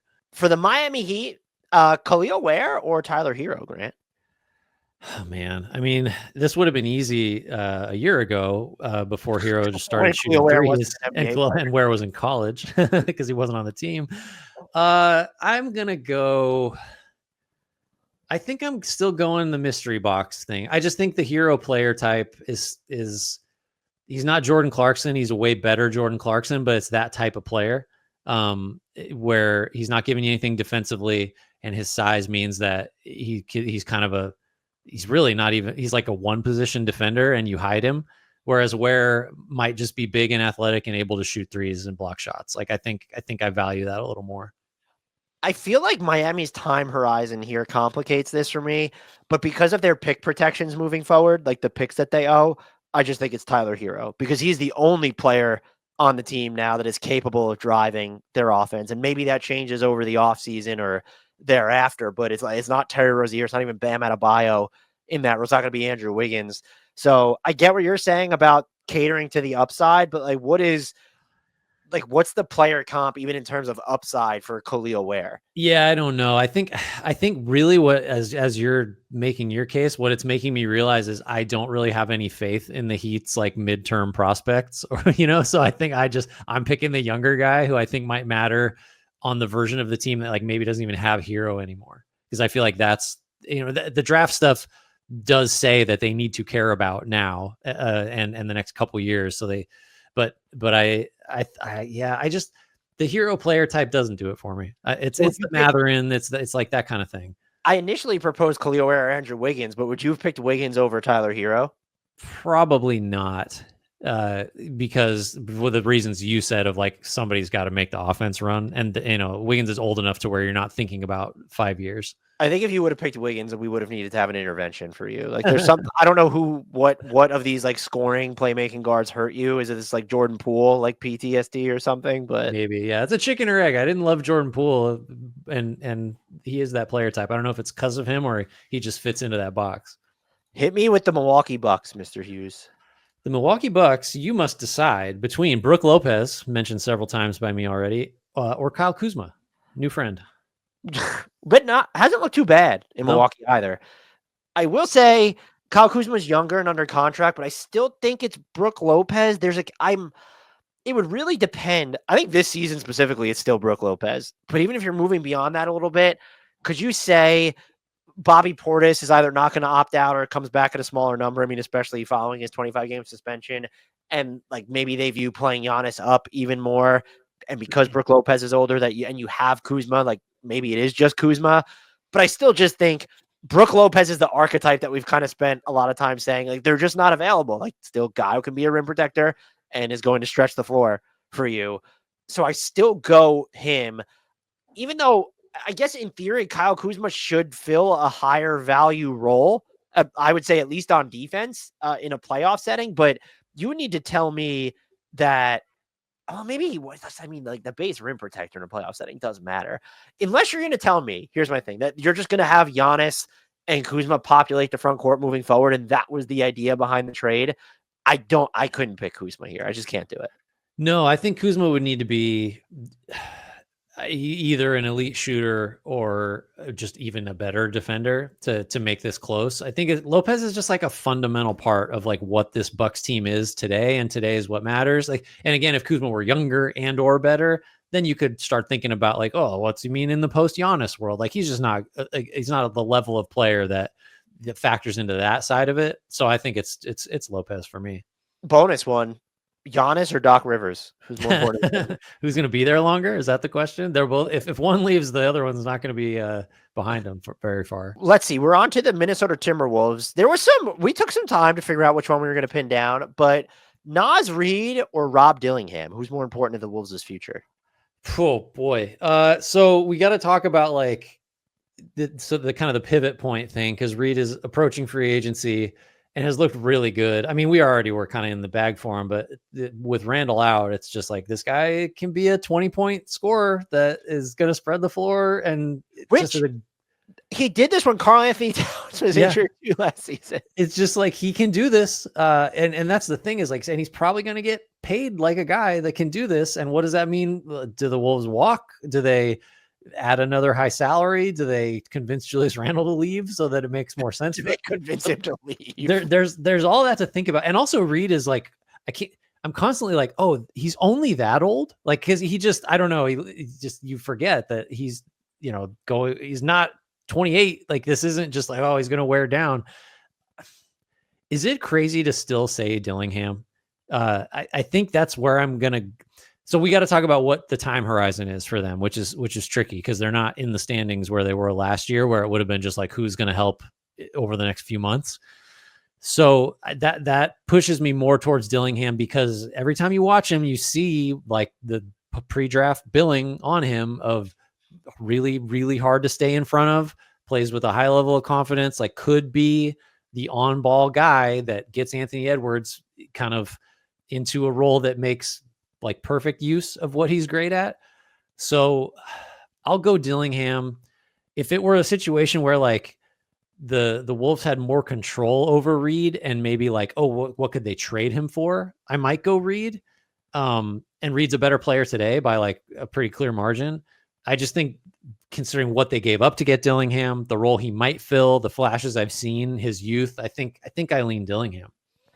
I have to go Dillingham too, and I think part of it also is you have Rudy Gobert there, and I don't know if you say Reed, doesn't the eventual pivot become just given Rudy Gobert's age that okay, we view him as just our primary center moving forward, and I And don't do you know like like that? How do you feel about that? Like if that's his role? offensively, I love it. Sure. And defensively, I think you feel better about it than if it was well, maybe not because Karl-Anthony Towns is a much better rebounder. Right. But like even this season, the Wolves 41st percentile when Naz Reid is the center, and just he's gonna have limitations as a rebounder. He's gotten better, I think, over the past like season or two as a rim protector, but he's not a caps lock rim protector. And so if he's not like getting you rebounds, if he's not really protecting the basket or being a deterrent, he's better in. I hate to compare him to this player, but it was just the Nuggets not constantly, but the view of Zeke Naji at one point was like he's going to be a backup five, and it's just no, he's clearly better off defensively as your four. I think a lot of similar things apply to Naz Reid, just not on the same. He's way better than Zeke Naji. I'm just saying it's one of those kind of player types where it's where are they best defensively? Now, do I think you could get away with it because you have Anthony Edwards, Jaden McDaniels, if you keep Nickeil Alexander-Walker around? Maybe, but you have Gobert. I mean, and Randall's kind of there too. And so does Reed, given their financial situation as well. I think it has to be Dillingham because of the team control, but also that's like their biggest pain point too. Is like everything Reed is doing is awesome, but none of it has kind of bridged the gap between them and what they were last year when it was the offense felt more trustworthy, even though it still wasn't caps lock elite. And even when they were at their best last year, what was kind of the biggest conundrum? You're either too dependent on Mike Conley or too dependent on Anthony Edwards, and the two people you're too dependent on, they're not going to bring you to an offensive level high enough to win the title. I don't know if Rob Dillingham is going to be that either, but he certainly, just because of what he does, everything you outlined, he might be that player, whereas Reed is not going to be. That's just not the player that he's supposed to be. Yeah. That's a tough one, though. Would you have gone Rob Dillingham or Jaden McDaniels? Was the other one we considered? If we're talking shorter term, I think you have to go McDaniels, but I don't know that the Wolves are like at a point where it's like, oh, the 3-and-D's too, it's super valuable. I probably would have gone Dillingham, honestly. Yeah, every time I see Jaden McDaniels like dribble into a pull-up these days, I'm kind of like, well, maybe it would be him, but that would be, I think I probably would have leaned Dillingham, which is such a weird thing to say because these players are so much better than him right now. So we are on to the New Orleans Pelicans, Grant. They are yours. Zion Williamson or Trey Murphy? Who is more important to the future? We love Trey Murphy, but it's Zion is just, and this might have been harder like a month ago, but Zion is just, he looks pretty close to as good as he's looked ever, maybe right now. Zion is the central figure here. Whatever happens to the New Orleans Pelicans franchise will be determined by what they do with him and the role he continues to play. As good as Murphy is and as much improved as he's been, like he's just not on that level. So short term, it's Zion because everything's about him still justifiably. And long term, it's Zion because this team is going to be a certain type of team because he is there until he's not. And like Murphy just doesn't have that same sort of global impact on like what the whole operation is. Yeah, and I don't know, like he would need to, like you'd have to run the entire offense through him. Like the passing and the self-creation has been fun to see from him this year, but it's just when it's in comparison to Zion specifically, who is just, he has not played in a ton of games, but we're talking 24 points, 5 assists, still has not like always looked at, like through and through this year has not looked great, still shooting 56% on twos. And just consider how banged up the Pelicans have been, and they're still outscoring opponents for the season when Zion's on the court. It's just, I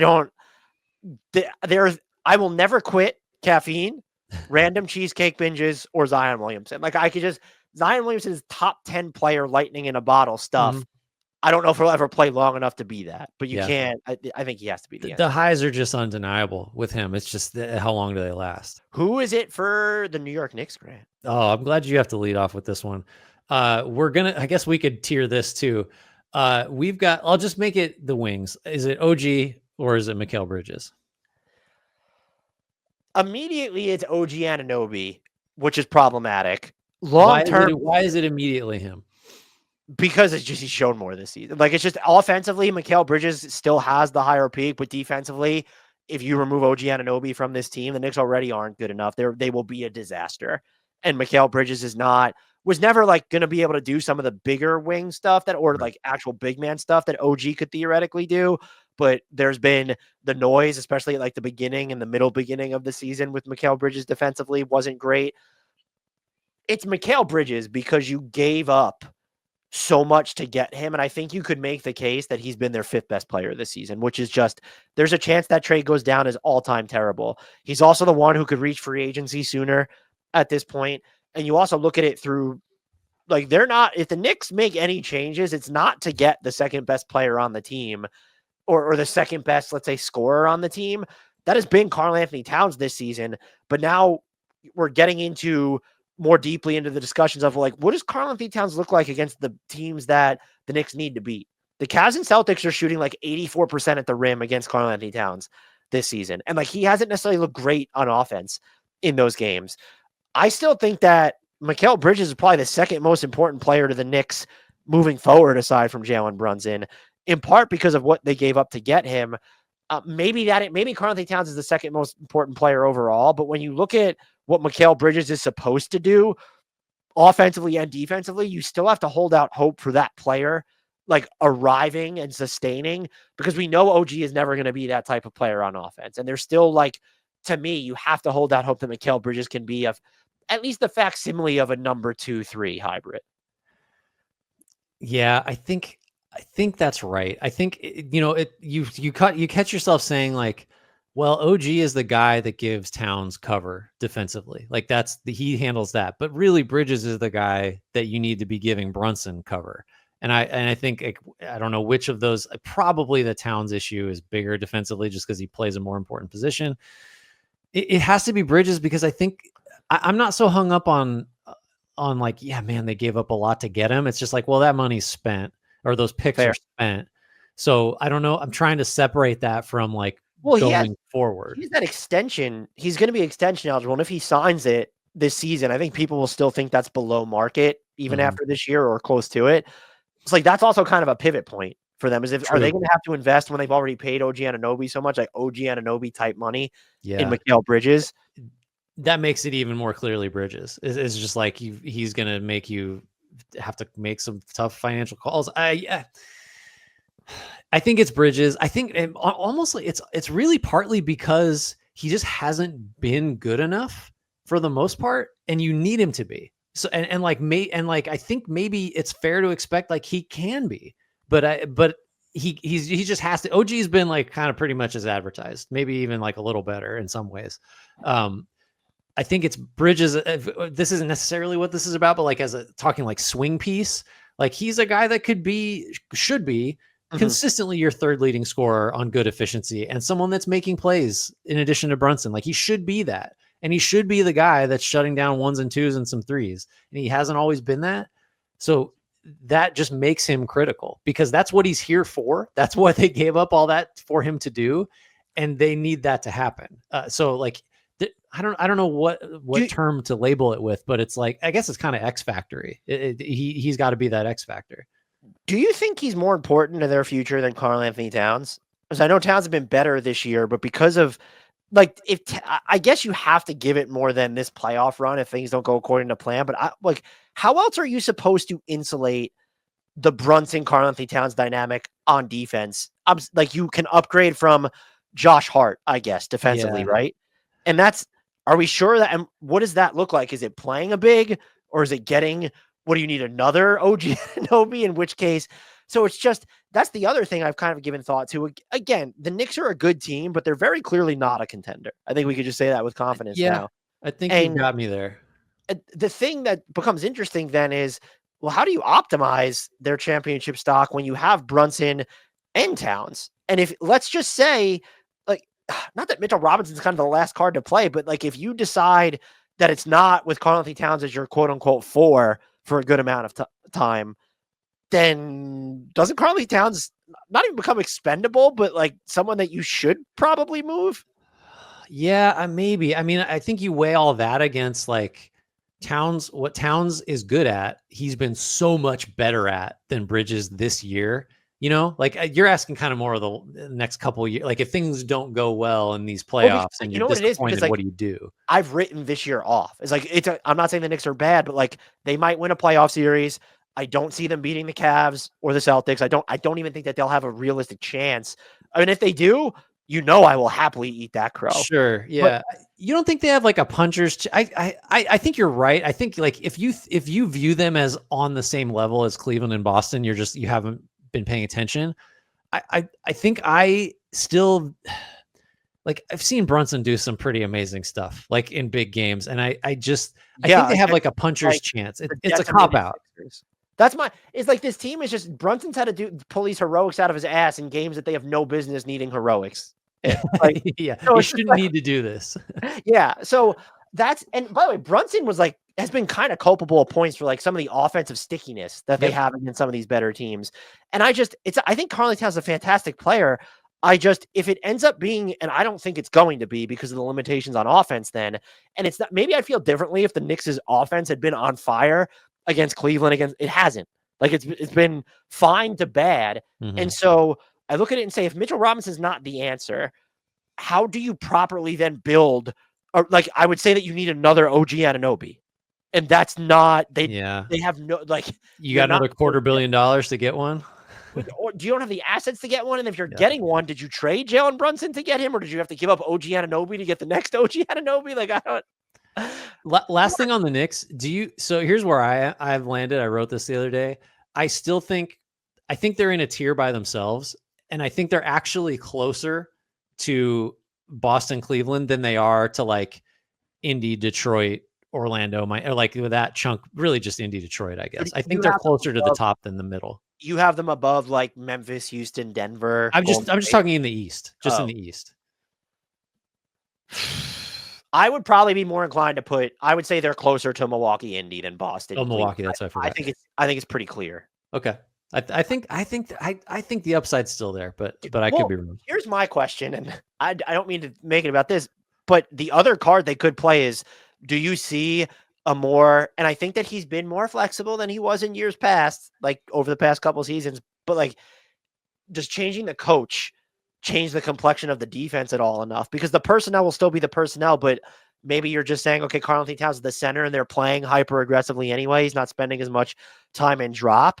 I don't know if they'll even have the personnel to account for that, but that would be the other argument. If you're concerned like I am about, well, how do you build a playoff proof defense with Karl Anthony Towns and Jalen Brunson?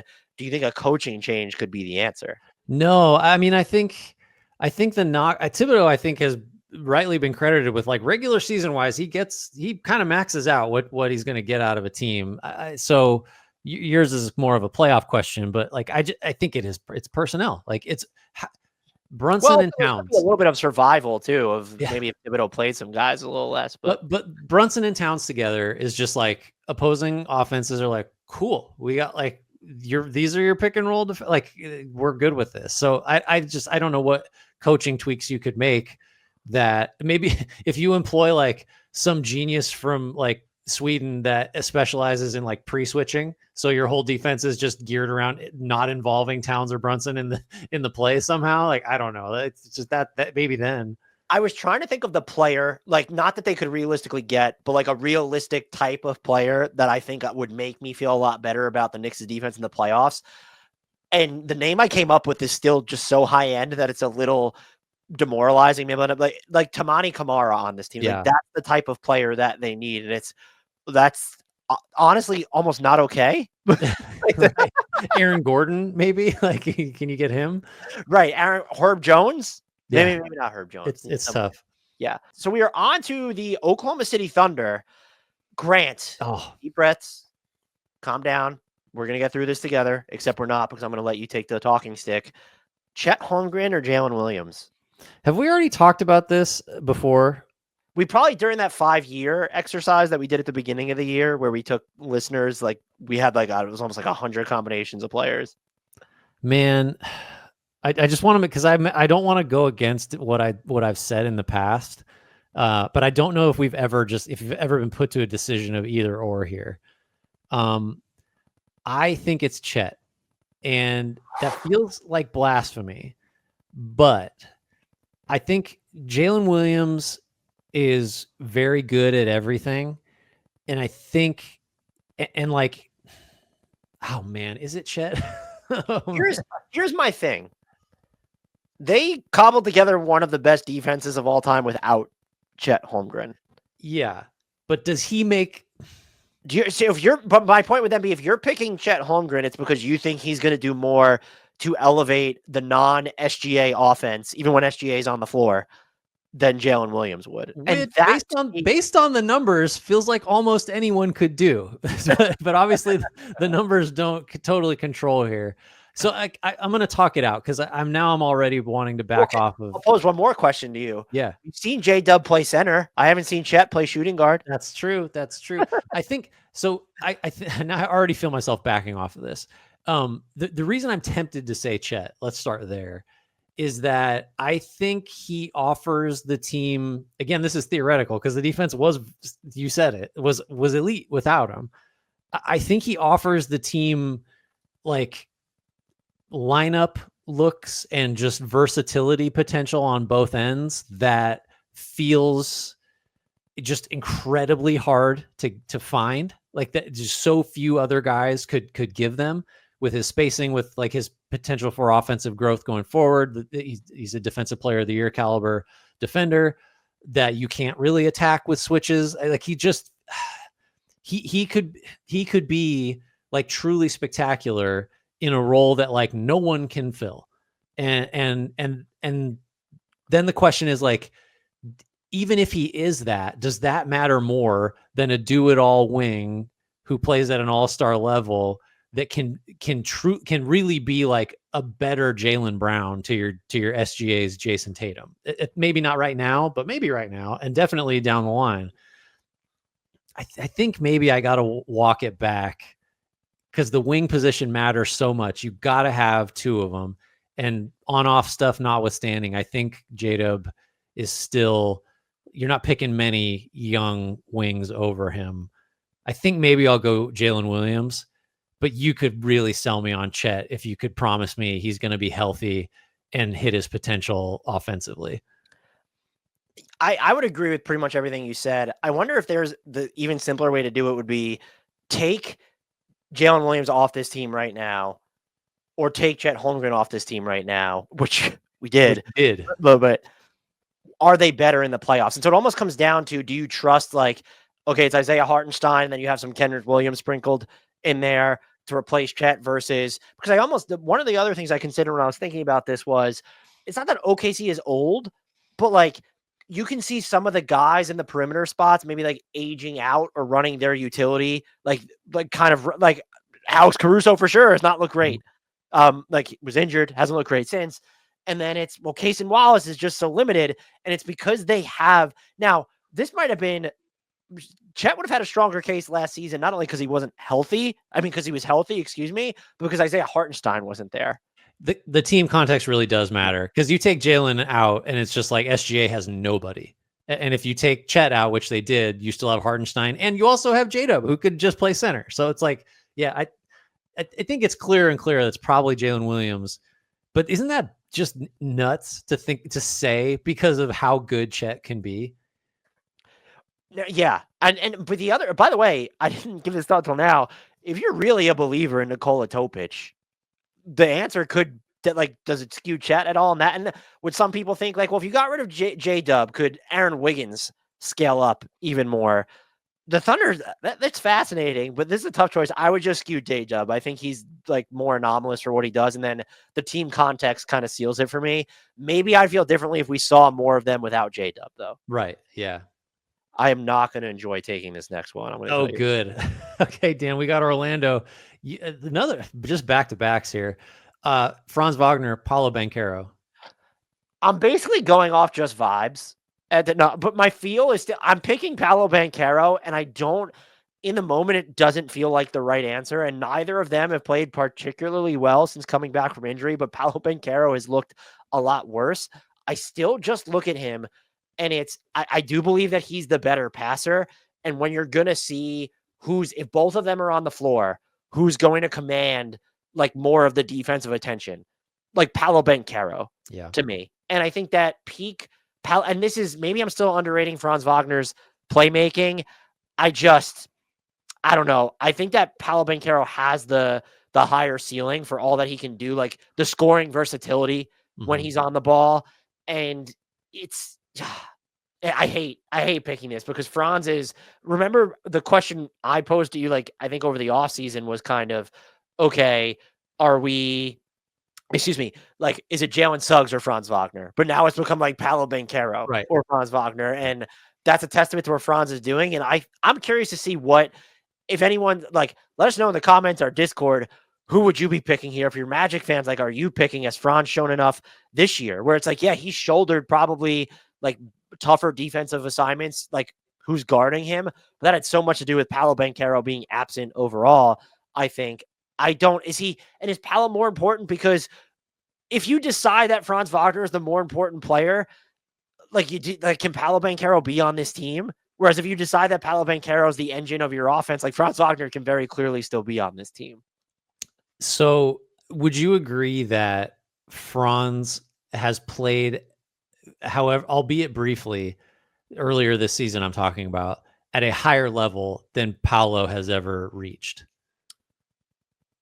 Because we had Franz 5th in MVP voting when we first did it, and he was an all-NBA first team guy at that point. Yeah, and it was a longer I would say like the Paolo Banchero we saw like for the playoffs last year, even though they ended up losing. I think that's a higher level than we've ever seen from Franz. Okay.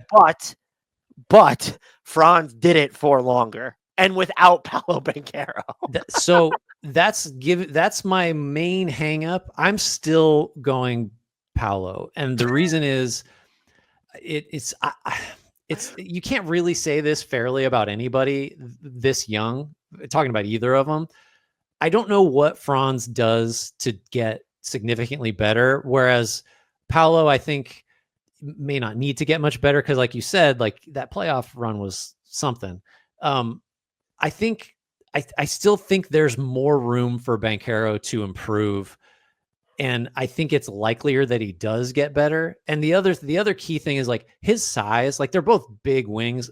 Paolo is just like he's like a throwback power forward size that has like Carmelo Anthony tendencies offensively. So like I think he's the guy that more so than Franz, like you get to points in games where the defense has no answer. Like there's not a guy that can stop him. And then you have to just you scrap your whole plan and change it. I don't think Franz quite does that. And I do think that coupled with Banchero's odds of just getting better, I think it has to be him. It's unbelievable and a huge testament to Wagner that like this is a conversation. I think that's where I would leave it because I think Paolo offensively he's someone that is, if he has a 30 points a game season, it'd be like just one like that. I think that's out there for sure. It's when you watch him move with the ball, it doesn't make sense. Right. That's like so big and so like nimble and mobile and still powerful. It's just like he's a problem. Yeah. So I think that's the right answer, but we both are way unconvinced, which is either us being cowards or it's at least a testament to Franz Wagner or both. Who knows? Okay, this is interesting. I actually think Philly, Jared McCain or Paul George. I mean, so we do need to discuss their window because what is it? Like if they're gonna run it back with Embiid after several experimental surgeries this summer, then like it just sort of has to be Paul George, which I think you can't just onboard a guy at a 4-year max who's in his mid-30s and just then start the rebuild. I don't think, even though like every other sign points to that being the right decision. I think it has to be George. because of the shorter window that's just built around Embiid. And I don't think, even though it might be the right call to just like, let's pivot, they just can't. They're pot committed with Embiid's extension and everything else. It should be McCain. It should be McCain. Should it? Yes. Because I think you should want it to be McCain, but I think it's George. Well, let me counter. George would be the answer because I think circumstances demand it. You're right. You can't just trade Paul George on that. I wouldn't think anyway. I mean, maybe you could. I think people would gamble on it. My whole thing is, what is like for Jared McCain to be more? I guess it's the baseline is just Paul George. Like, what is Jared McCain to a team that has Tyrese Maxey?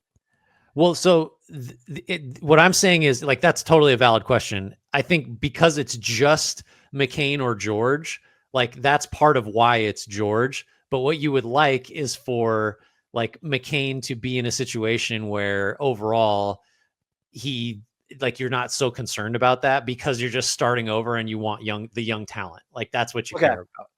Yeah, Philly's we're supposed to get, I've been waiting. I've been checking my phone like every 5 seconds because Nick Nurse said that I think the Sixers are playing the Warriors, right? He's going to be out for that game.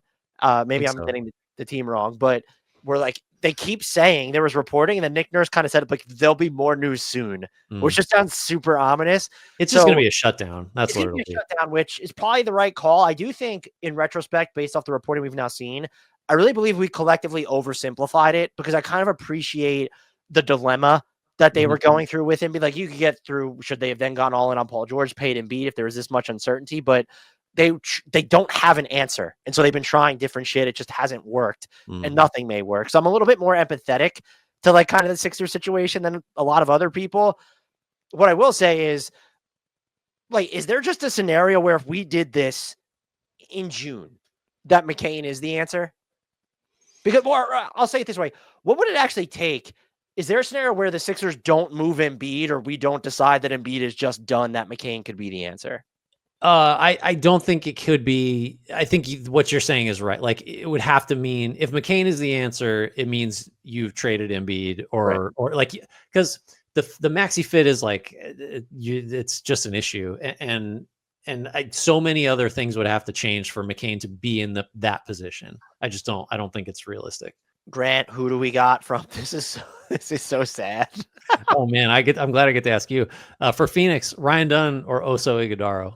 So this is interesting. I think it's Oso Ighodaro because the Suns are fucked. Like it's just whatever's going to happen with them this summer. I will be, at least Kevin Durant is getting traded. At this point, you could circle back for something that we're going to hopefully record in a second. Like it wouldn't shock me if Devin Booker is getting tired of this shit too. Because remember when we talked about this with Tamani Kamara, that he seems to have more value to a good team than he would a team like the Blazers. Now, he has proceeded to transcend that. Ryan Dunn does not have nearly the offensive skill set that Tamani Kamara has shown. He also doesn't kind of have the same positional range on defense. So I look at Oso Ighodaro, and as someone as a long-term just big man prospect, I think whether the Suns kind of cater to the present, the medium term, the long term, that's just someone who might be more likely to carve out a higher volume role for Phoenix. And I guess that could be wrong, but when I keep looking at it, I don't know, what does Ryan Dunn need to do then to like be the answer? It's just like, what would you need to see from him on offense? And yes, I know like, okay, like he's played more minutes this season, but I still just lean Ighodaro because I think he's more versatile for the position that he's going to play. Like there's a chance that he becomes an offensive asset, whereas Ryan Dunn, we all kind of were sold on the shooting at one point, and then it tapers off. So I think it ends up being Oso. If the Suns were actual contenders, I think Dunn is the answer, if that makes any sense. I think, the time horizon, the time horizon doesn't change it a lot for me. I like Ighodaro a lot. I think it's Dunn because he needs to do one thing really well to suddenly be super valuable. And I don't think it's very likely that he'll do that one thing, which is like, let's say shoot 38% on threes at like volume that defenses care about, because then he's a real piece. Like, and guys with his track record, it's just, I'm not sure where I land. I go back and forth on the, like, you can shoot it or you can't camp and the like, well, you could look, because you get the guys like, I don't know, Bruce Bowen like a million years ago, or like Dorian Finney-Smith, or like there's more contemporary examples of guys that like got just good enough to make the defense and wing size play. I think that potential, and because it's just do the one thing. Like there's no mystery about what Ryan Dunn needs to do. And I think there's a decent enough chance that he gets good enough as a shooter to where it's like, we're talking about him as, not Cam Johnson, but like, someone similar where it's like every team wants a piece of that. Who's more important, Kevin Durant or Bradley Beal to the Suns' future? Right? I mean, Bradley Beal, because he's in charge of it. So for Portland, we settled on this one. This is another team we could have went in different directions. Donovan Clingan or Tamani Kamara, Grant? This is a fun one. There's a little bit of Jalen Wells, Zach Edey here. I went Edey. So I feel like just for consistency's sake, I should say Clingan. I think I'm going to go Kamara because Clingan still has, he's a rookie, but he's been such a low minute player so far, which is, I don't know, maybe that's just the makeup of the team in Portland, just trying to thread that weird needle of winning and developing. I could still just see Clingan. Clingan might have a superpower, might be the shot blocker, offensive rebounder, like you got to account for. I think Kamara is just so good. Like he's so good. Kamara does have a superpower. Like there's no doubt about it. He is an elite defensive player and fits everywhere because of that. So I think it's Kamara, but you probably should acknowledge that Clingan might be like a special, quote unquote, conventional big.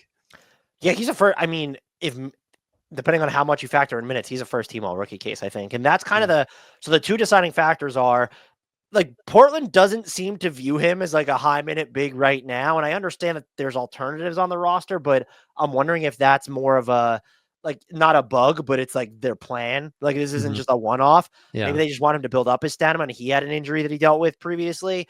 But I think when we picked Edey over Wells, one of the things I factored in was, okay, Jalen Wells, like how is he going to fare against like the bigger type of what, like Tamani Kamara just defends everybody. Yeah. And so that coupled with the high minutes that he's playing, I think that makes him the answer as well. But you are like, you said Donovan Clingan has a superpower, but like Tamani Kamara's defense is his right. superpower. Where exactly. It's not Jalen Wells, doesn't it feel like not that he's only competent, but you appreciate the fight. And with Tamani Kamara, it's no, we're just appreciating erasure and disruption. Yeah. Wells, yeah, right. That's so right. Well, part of what makes Wells impressive is like, man, that guy's giving it everything he's got. Like he's a little undersized, like he's not a great athlete, but he gets it done. Kamara is like overwhelming in a very different way. That was an interesting one. Would you have picked? Is it still Scoot over Shaden for you, or I don't know? After that dunk, we might just have to say Shaden. That one's up there. A lot of times you see that things come across the wire where it's like potential dunk of the year, and you're like, meh. It's like, nope. That sharp dunk really was. It's going to be top 3.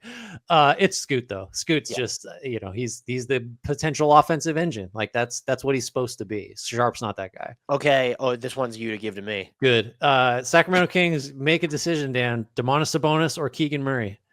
Now, waiting how I know how the Kings front office and ownership are going to treat the team, Sabonis is more important. And I think that if you are looking to be competitive and you need the fulcrum of what you're going to build around offensively, the answer is Domantas Sabonis. So he's provided some stretch. There's the playmaking. I mean, if they ever, what would be the players? I don't want to spoil something we'll talk about in an eventual podcast. Like, how many players would get substantially worse if like they started enforcing like off-arm rules to where like you couldn't really use that? Well, like a Şengün, a Sabonis. There's a certain MVP candidate right now that might have a little bit of a hard time. Use that off-arm. But he's hyper efficient. Now, I think he's one of those players where, I mean, the Kings have 2 of them on the roster right now. When you look at their value in the regular season versus the playoffs, there's a really big difference because scheming around them gets a lot easier. And it's the same thing with DeMar DeRozan, who also happens to be on Sacramento. But like, goes beyond eating innings. Like he might make all NBA this year and deserve it. I think he deserved an all-star spot. Like the number, you could feel how you feel about his defensive limitations. The numbers are the numbers when you're looking at someone who's just like his true shooting percentage is through the roof, shooting the lights out from 3 on not a ton of volume, but some like modest volume. There is the passing. Do I think he's as versatile of a passer as like on the level of a Nikola. Like, no, absolutely not. But like the playmaking out of handoffs, the playmaking, like just his screen setting, the ability to bring the ball up the floor. This is an all-star. This is a star player, and Keegan Murray is not a star player. I think he's someone who has the ability to make some all defense. I don't really know what to make of his offensive ceiling because he's one, been on so many different iterations of the Kings, and two, I would say none of those, maybe one of those, like the earliest iterations might have featured them trying different stuff with him offensively. Yeah. So yeah, I think it's a bonus here. And I think it's at this point, given what we know about the Kings, that's a pretty concrete answer from me. 100%. It's a bonus. Like, I think the only way you talk yourself into Murray is you significantly lengthen. You make the Kings a really forward-thinking team, which they're not. And you also say there's way more in Murray's offensive game than we've seen. And the only reason it's not, hasn't shown up is because of the circumstances, because of the offense first players he's out there with. I think there's some of that. I think mostly he's just wired to not be a guy that is going to really fire off 15 shots a night, like, or 20, forget 20. Like, he's just, that's not, I don't know what you would point to say that that's what he'll become offensively. And for this to be even a contest, you'd have to believe that about him. Run of the San Antonio Spurs, who are yours, Devin Vassell or Stephen Castle? I mean, Vassell has been the better player and been around longer, has a track record of like got some Bradley Beal in him with maybe a little more defensive playmaking potentially.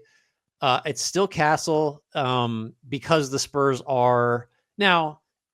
If you had Wemby healthy and they'd gone on a run and they were in the range of like, oh, you might get the 6th seed or something, it probably should be Vassell because you should be trying to win now because you've got a generational player that's really good already and you just traded for Fox. It still just needs to be Castle because the massive mystery box potential. Like, is he a high usage on ball guard if he learns to shoot? Is he a wing that guards everybody? Is he like I don't know, is he a pure 2? Like, I don't know. Is he Drew Holiday? Like, I don't know. Like, we'll see. It's the potential. It's the athleticism. It's the smarts. It's all the little glimpses and stuff. And he's had plenty of valleys next to the peaks this year. That's just rookie stuff. The shooting's a massive question. I think it's a ceiling thing, I guess, ultimately, is I think Castle has the potential to be better than Vassell and in as little as like 2 more years, maybe even next year. Who knows? I agree Castle has the potential to be better than Vassell, but because they went and got De'Aaron Fox, I think the answer is Devin Vassell, where when you're looking at this from a team optimization perspective, you need, to me, Steph Castle to be a player that he has not shown to be on offense just yet. Now, you're scaling ahead. The Spurs are playing a longer-term game than many of these other teams, so I understand it. We know I'm way higher on Devin Vassell as an on-ball player, off-ball player than consensus. Yeah. So Steph Castle's defense, like, that's a superpower, though. And I think you can look at Devin Vassell and say, what is his superpower? He doesn't have one. I'm more so betting on, the well-roundedness of what he can do versus, I guess, betting it again, like, contrasting it against what I think Steph Castle is going to be on offense. And my answer there is, I don't really know. Like, I don't think you go out and get De'Aaron Fox necessarily if you think that he's ever going to be sort of a primary initiator type. And then if he's not that, I don't necessarily trust him in an off guards role offensively. And look, maybe that's just, I'm misreading what his ceiling is going to be, because I agree. I think because of what already he's done on defense and even the flashes he has shown as a playmaker, the ability to shoot from deeper behind the arc, like take those shots, not necessarily make them, to be clear. I could absolutely see an outcome where he is better than Devin Vassell. I'm just not prepared to invest in it. Yeah, I think that's fair. It's weird. Like, if Castle had produced exactly like this over like 2 full years, I would just say Vassell. But it's because it's like a portion of 1 year. I think, there's just more there. You know what's interesting, though, is you said that you think Jalen Wells is running away with Rookie of the Year. And I feel like if you feel this way about Castle, why isn't he running away with Rookie of the Year for you? I think if I had to pick between who's going to be the better player over their careers, I'd pick Castle. I think Wells has been a positive contributor to a winning team on both ends this season. Wells has just been better as a rookie than Castle has. I think the things Castle has shown like excite me more than what Wells has shown. You realize I just asked you about why does it now matter in an exercise where we're talking about the future, Grant? Oh, you get the Raptors. Okay, we're gonna do RJ Barrett. We're gonna go Jakob Poeltl. That's a mid comparison if ever I've heard one. It's the one you picked. So, or the one you said that we should go with. That's why it's hard. I'm going with, and we just haven't. We don't know what we know what the Raptors are doing post Ingram, but like when you haven't seen it in practice, it makes it tougher. I think Emmanuel quickly has become way more important than both of these dudes following the Ingram trade. So like I wasn't even willing to like necessarily pit him against them, or I wasn't as intrigued. And you can't use Barnes and you can't use Ingram. So that's why we're here. And the other thing for me is we've talked about this, and I think some Raptors fans agreed. A lot of them did not. I feel like you need a different type of center than Jakob Poeltl on this team long term. I don't know. Some people point out that it might be like Ulrich Chamche. I've not seen enough of him to say that that's a distinct possibility. I think they need supercharged Chris Boucher as the 5, or actual Chris Boucher probably works. And I think also just with Ingram and Barnes, and then you have Barrett, it does sort of feel like, okay, this team is like they're not running back Project 6'9", but Masai is still kind of smitten with the wing types. And so I think if he's ever going to make a change, a lot of people have framed it as, oh, is it Ingram or Barrett more important to this team moving forward? I think this is actually the proper question to ask, that if you're going to maximize the personnel that you have right now, to me, it makes more sense than like within this current team context. I think you can shift RJ Barrett around to where you're staggering players. Are you bringing him off the bench eventually? Or can he just work alongside Scotty and Brandon Ingram? Now, with Jakob Poeltl, he has to play the 5. If you're not, like, it doesn't matter whether you bring him off the bench. Like, we're not worried about staggering him with certain other 5s or bigs right now. But because of the spacing elements, I get that he's a good passer. He's not a versatile passer. He's a good screener. There's going to be the free throw shooting is still he's been a little bit better this year, but it's the free throw shooting. He is probably like underrated when it comes to like finishing out of the pick and roll, because he doesn't need to necessarily be just at the basket. But for what I think that this team's vision is moving forward, I think they need a different type of center than Jakob Poeltl. And so that's why I'm going to go with RJ Barrett here. Yeah, I think, Barrett, the Barrett just has more utility, I think, in the best version of the Raptors. It's like, I don't know, maybe he's the primary playmaker on second units. Like maybe that's that's the role he falls into. And maybe he's just like your 4th playmaker among the starters. Poeltl is just, the limitations are what they are. And especially if it's like, if Ingram becomes like a super high volume 3-point shooter, it mitigates it a little bit. But like, I'm never going to believe in Barnes's 3-point shot. I think, so then if he's going to be out there as your other front court guy, then I'd like Poeltl to shoot. Like it's not that complicated. If you view like Barnes as like a Draymond Green type of shooter where it's like, all right, you can take a couple, but nobody's guarding you. But yeah, I don't know. That's a weird comparison. I think it's just Barrett almost by default. Oof. Oh man, this means because I'm getting Utah, you're getting Utah. That means I'm gonna have to get Washington, which is just that is a hellfire one. But Grant, Utah, Keontae George or Walker Kessler? So I think it's Kessler because I feel like we've got enough evidence, over a handful of years now that he can be like a legit defensive anchor. Has had years where he's been like full stop one of the best rim protectors in the league. You got to measure, but like, I don't think Kessler's ever going to be like the wings are not spreading. Like this is what Kessler is going to be. He's kind of a dunk only on offense, offensive rebounder. That's it. George's potential is like pretty legit. I just don't know what to do with him. I don't know. And look, we've talked about this. I'll just jump on it and you can run with it. Like the presence of Isaiah Collier and his role on the team at the moment suggests like maybe Utah's not sure where George fits into that whole thing. So I think I go Kessler, even though it does feel inconsistent because in the past I've picked the guy that like, okay, there's this 10th percentile outcome or 90th percentile outcome where George is an all-star or something. I just am less convinced that that's real for him.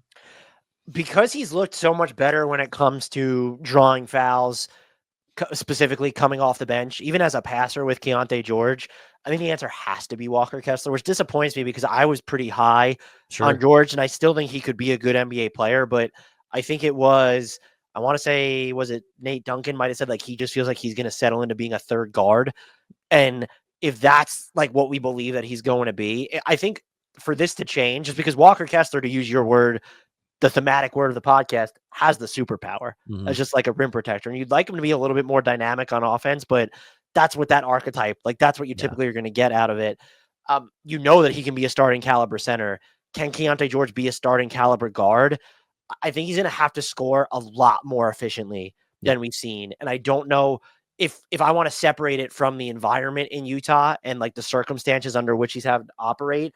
I'm then also saying, well, like if you get better players around him, he'll be more efficient. I am then conceding that his ceiling is lower than I thought that it was before. So I am going to go with Walker Kessler here. And I think I probably might say that Isaiah Collier is more, which is why we didn't include him, is I thought he was kind of the easy answer versus Keontae George. And, maybe the timelines, like the contract situation and where Utah's headed, that factors into it as well. But Collier's the best passer on this team. Like, even if some of the stuff could be wild, I think so. The fact that we can already say that about him. I think Keontae George really needs to, like, his scoring efficiency needs to balloon for him to have a case over. Like, if you were starting to rank their young players in terms of future value, I don't know where he falls. Would you put Collier in front of him at this point? See, I don't think I would.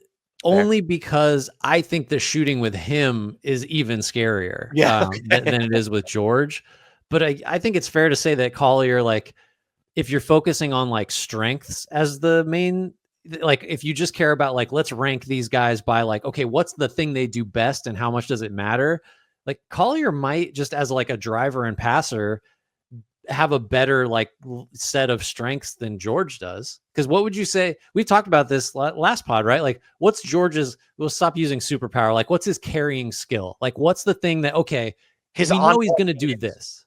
His on-ball cadence, which is just so like a cop-out type. And what's that good for? I don't know. Like, well, so far it's been good for sub 40% shooting from the field for his career. Like, 56.7 true shooting off the bench. That's like. Well, then if that's where he's supposed to be, then it's even easier. I don't want to do this one. Let's skip it. The Wizards one. Not because I don't want to talk about the Wizards. I don't want to talk about this specifically. I've talked myself into having a strong feeling here, but you have to decide first. For Washington, Bilal Coulibaly or Alex Sarr? I think it's Alex Sarr. Oh. The stretch that he can provide is a big, the playmaking he provides is a big, and then if he can be, like, who's more likely to, as good as Bilal Coulibaly is right now defensively, like, who is more likely to be the backbone of a defense? Yeah. It needs to be Alex Sarr by default. And so the two things that I like about him so far offensively, now, the touch, the hands, those are all concerns. How do you feel about his floor game? But just the playmaking and the stretch that we've seen him provide, those are still, if you want to say anomalous, they are clear value adds at the big man position. It is so close though. Like, honestly, the next good version of the Wizards, it might just be built around these two players. That is an outcome that is absolutely in play. I'm favoring Alex Sarr a little bit more.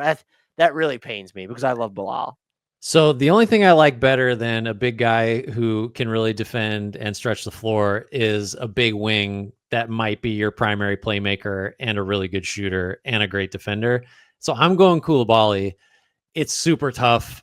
I think like because we saw him shoot it better last year as a rookie and because the playmaking has improved this year and because I believe like from a body comp and like physical skills standpoint, there's no reason he can't be elite defensively as a wing. I think like you got to pick from both of his seasons to get there, but I think Coulibaly I still believe we did stock report, and I think I was stock down or neutral. It certainly wasn't. I can't remember what I said. We both went stock neutral. I think some Wizards fans weren't too thrilled. It was a discussion, so I'm not gonna amend that because we said what we said. But I still think there's a shot for Coulibaly to be really my favorite and maybe the league's most important type of player, like the big two-way wing that can do everything. Like that's still maybe in there. So I'm going with him.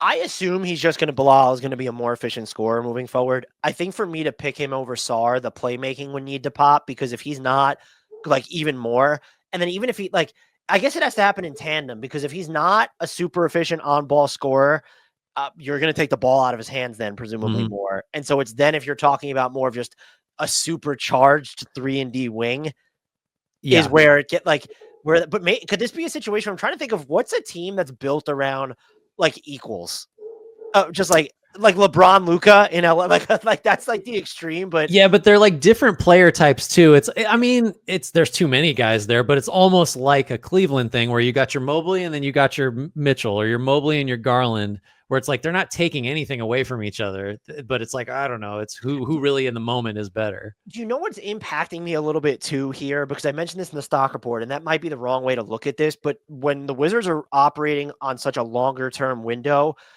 I just assume that they're going to eventually draft or acquire someone who is going to have the ball in his hands way more. And that's going to Maybe. eat into what Bilal Coulibaly, maybe even Bub Carrington is doing. And so unless you just kind of view this setup as just like, if it feels like for one of the skills that you might appreciate what Bilal can do or hoping that continues to advance, if in my head, I think that they're actually looking for someone who would come in and marginalize that part of his game, maybe that's what's taking away from it here for me. Yeah, whereas like who's going to come in and like, oh, now Sar doesn't get to do this. It's like, no, he's going to, what he's shown so far is he's going to get all the rope he needs like to develop as a shooter, spacer, defender. As of right now, because there's only one of these positions available on the court, like you're not going to draft another big. Like you say never draft for fit, but like Sar, when you look at what Sar has done and like where he plays, it's yeah, we'll draft another like-size Coulibaly player. You're not going to do that because you can play Koulibalys. You can't play. I mean, I guess you could play two Sars at once. It depends on if one of them becomes like, oh, you can put the ball in his hands on the perimeter and he'll like make a play consistently. That, I mean, which doesn't feel like it's in the cards, but maybe, I don't know. Two Sars sounds like a computer virus too. So that was fun. I sufficiently hate myself. I feel a lot of self-loathing. So good job by us. You have anything else to add, or do you want to take us out of here? I think that's going to cover it. Thanks, everybody. Let us know. I mean, I would normally say give us suggestions or who did we forget, but like we deliberately picked guys that we hoped we would have tough discussions on and omited ones that would make it easier. Yeah, give us your disagreements, or if you want to be nice, you give us your agreements. Yeah, you guys went 30 of 30. Agreements only. Yeah, right. What was our hit rate? Please, as we say every time, rate, review, subscribe. If you're checking this out on YouTube, make sure you're subscribed there. Leave us a comment there. Let us know. Join our Discord as well. Links for that in the YouTube and podcast description. We'll be back with you next week. Shouts, Frank Ntilikina. Apologies, Jared Allen, who we love.